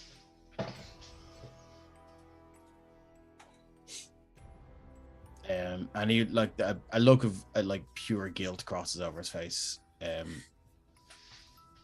But yeah, he has to do it. So you can undo a debilitating effect. You can reduce the target's exhaustion level by 1, or end one of the following conditions: charm, petrified, blah blah blah blah blah. So that's what he'll do, and he's not proud of it, but he's better Needs must. Yeah, he's Needs must. So I'm down to follow Tyrion, wherever Tyrion, Sonic the Hedgehog's too. Yeah, Tyrion lit that torch and wants to go in while he can. Let me add some light to your token.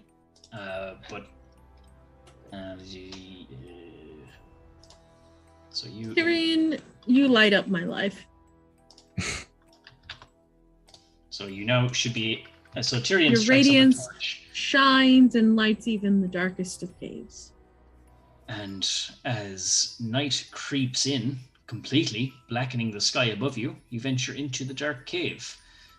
And I think that is a good place to leave it. Yeah. Can't believe we got Dun, dun, dun. sidetracked and we didn't get to do Ray's Anatomy. I know, but that only means I get to make an even better pun the next time. yeah, we were on it all week with those puns. It was pretty awesome. But yeah, I think that's a good place to leave it. This was great. I love it. Yeah. As Mina Thanks, gets Mark. 2 dungeons to delve in one day. Exactly. I like what how a you guys game. all treat Mina as if she's stupid for not knowing what only the most seasoned of adventurers would. Oh, come on. like take the Joe Schmo off the street. That's like, oh, that's a deep dark pit. I'm gonna leave. My first adventure was a dungeon crawler with slaying and destroying skeletons and zombies. It's exhilarating. Nope, none of that stuff. Traveling on ships. Pirates. Yes. So I would just like to thank everyone on the chat for the great interaction there as well. Yeah, thanks, guys. And Cheers, Thanks for guys. Thank you very much. huge We do thank this you for to you. the Thanks guys. for giving Mark all the fucking inspirations. You're great. Don't worry about it. I have, Yeah, not- there was will 2 not be forgotten. saves. I have an Not inspiration and a forgotten. bless for next week. So thank you so much for that. Yeah. We'll Yes, remember. I have 1 bless from Zite.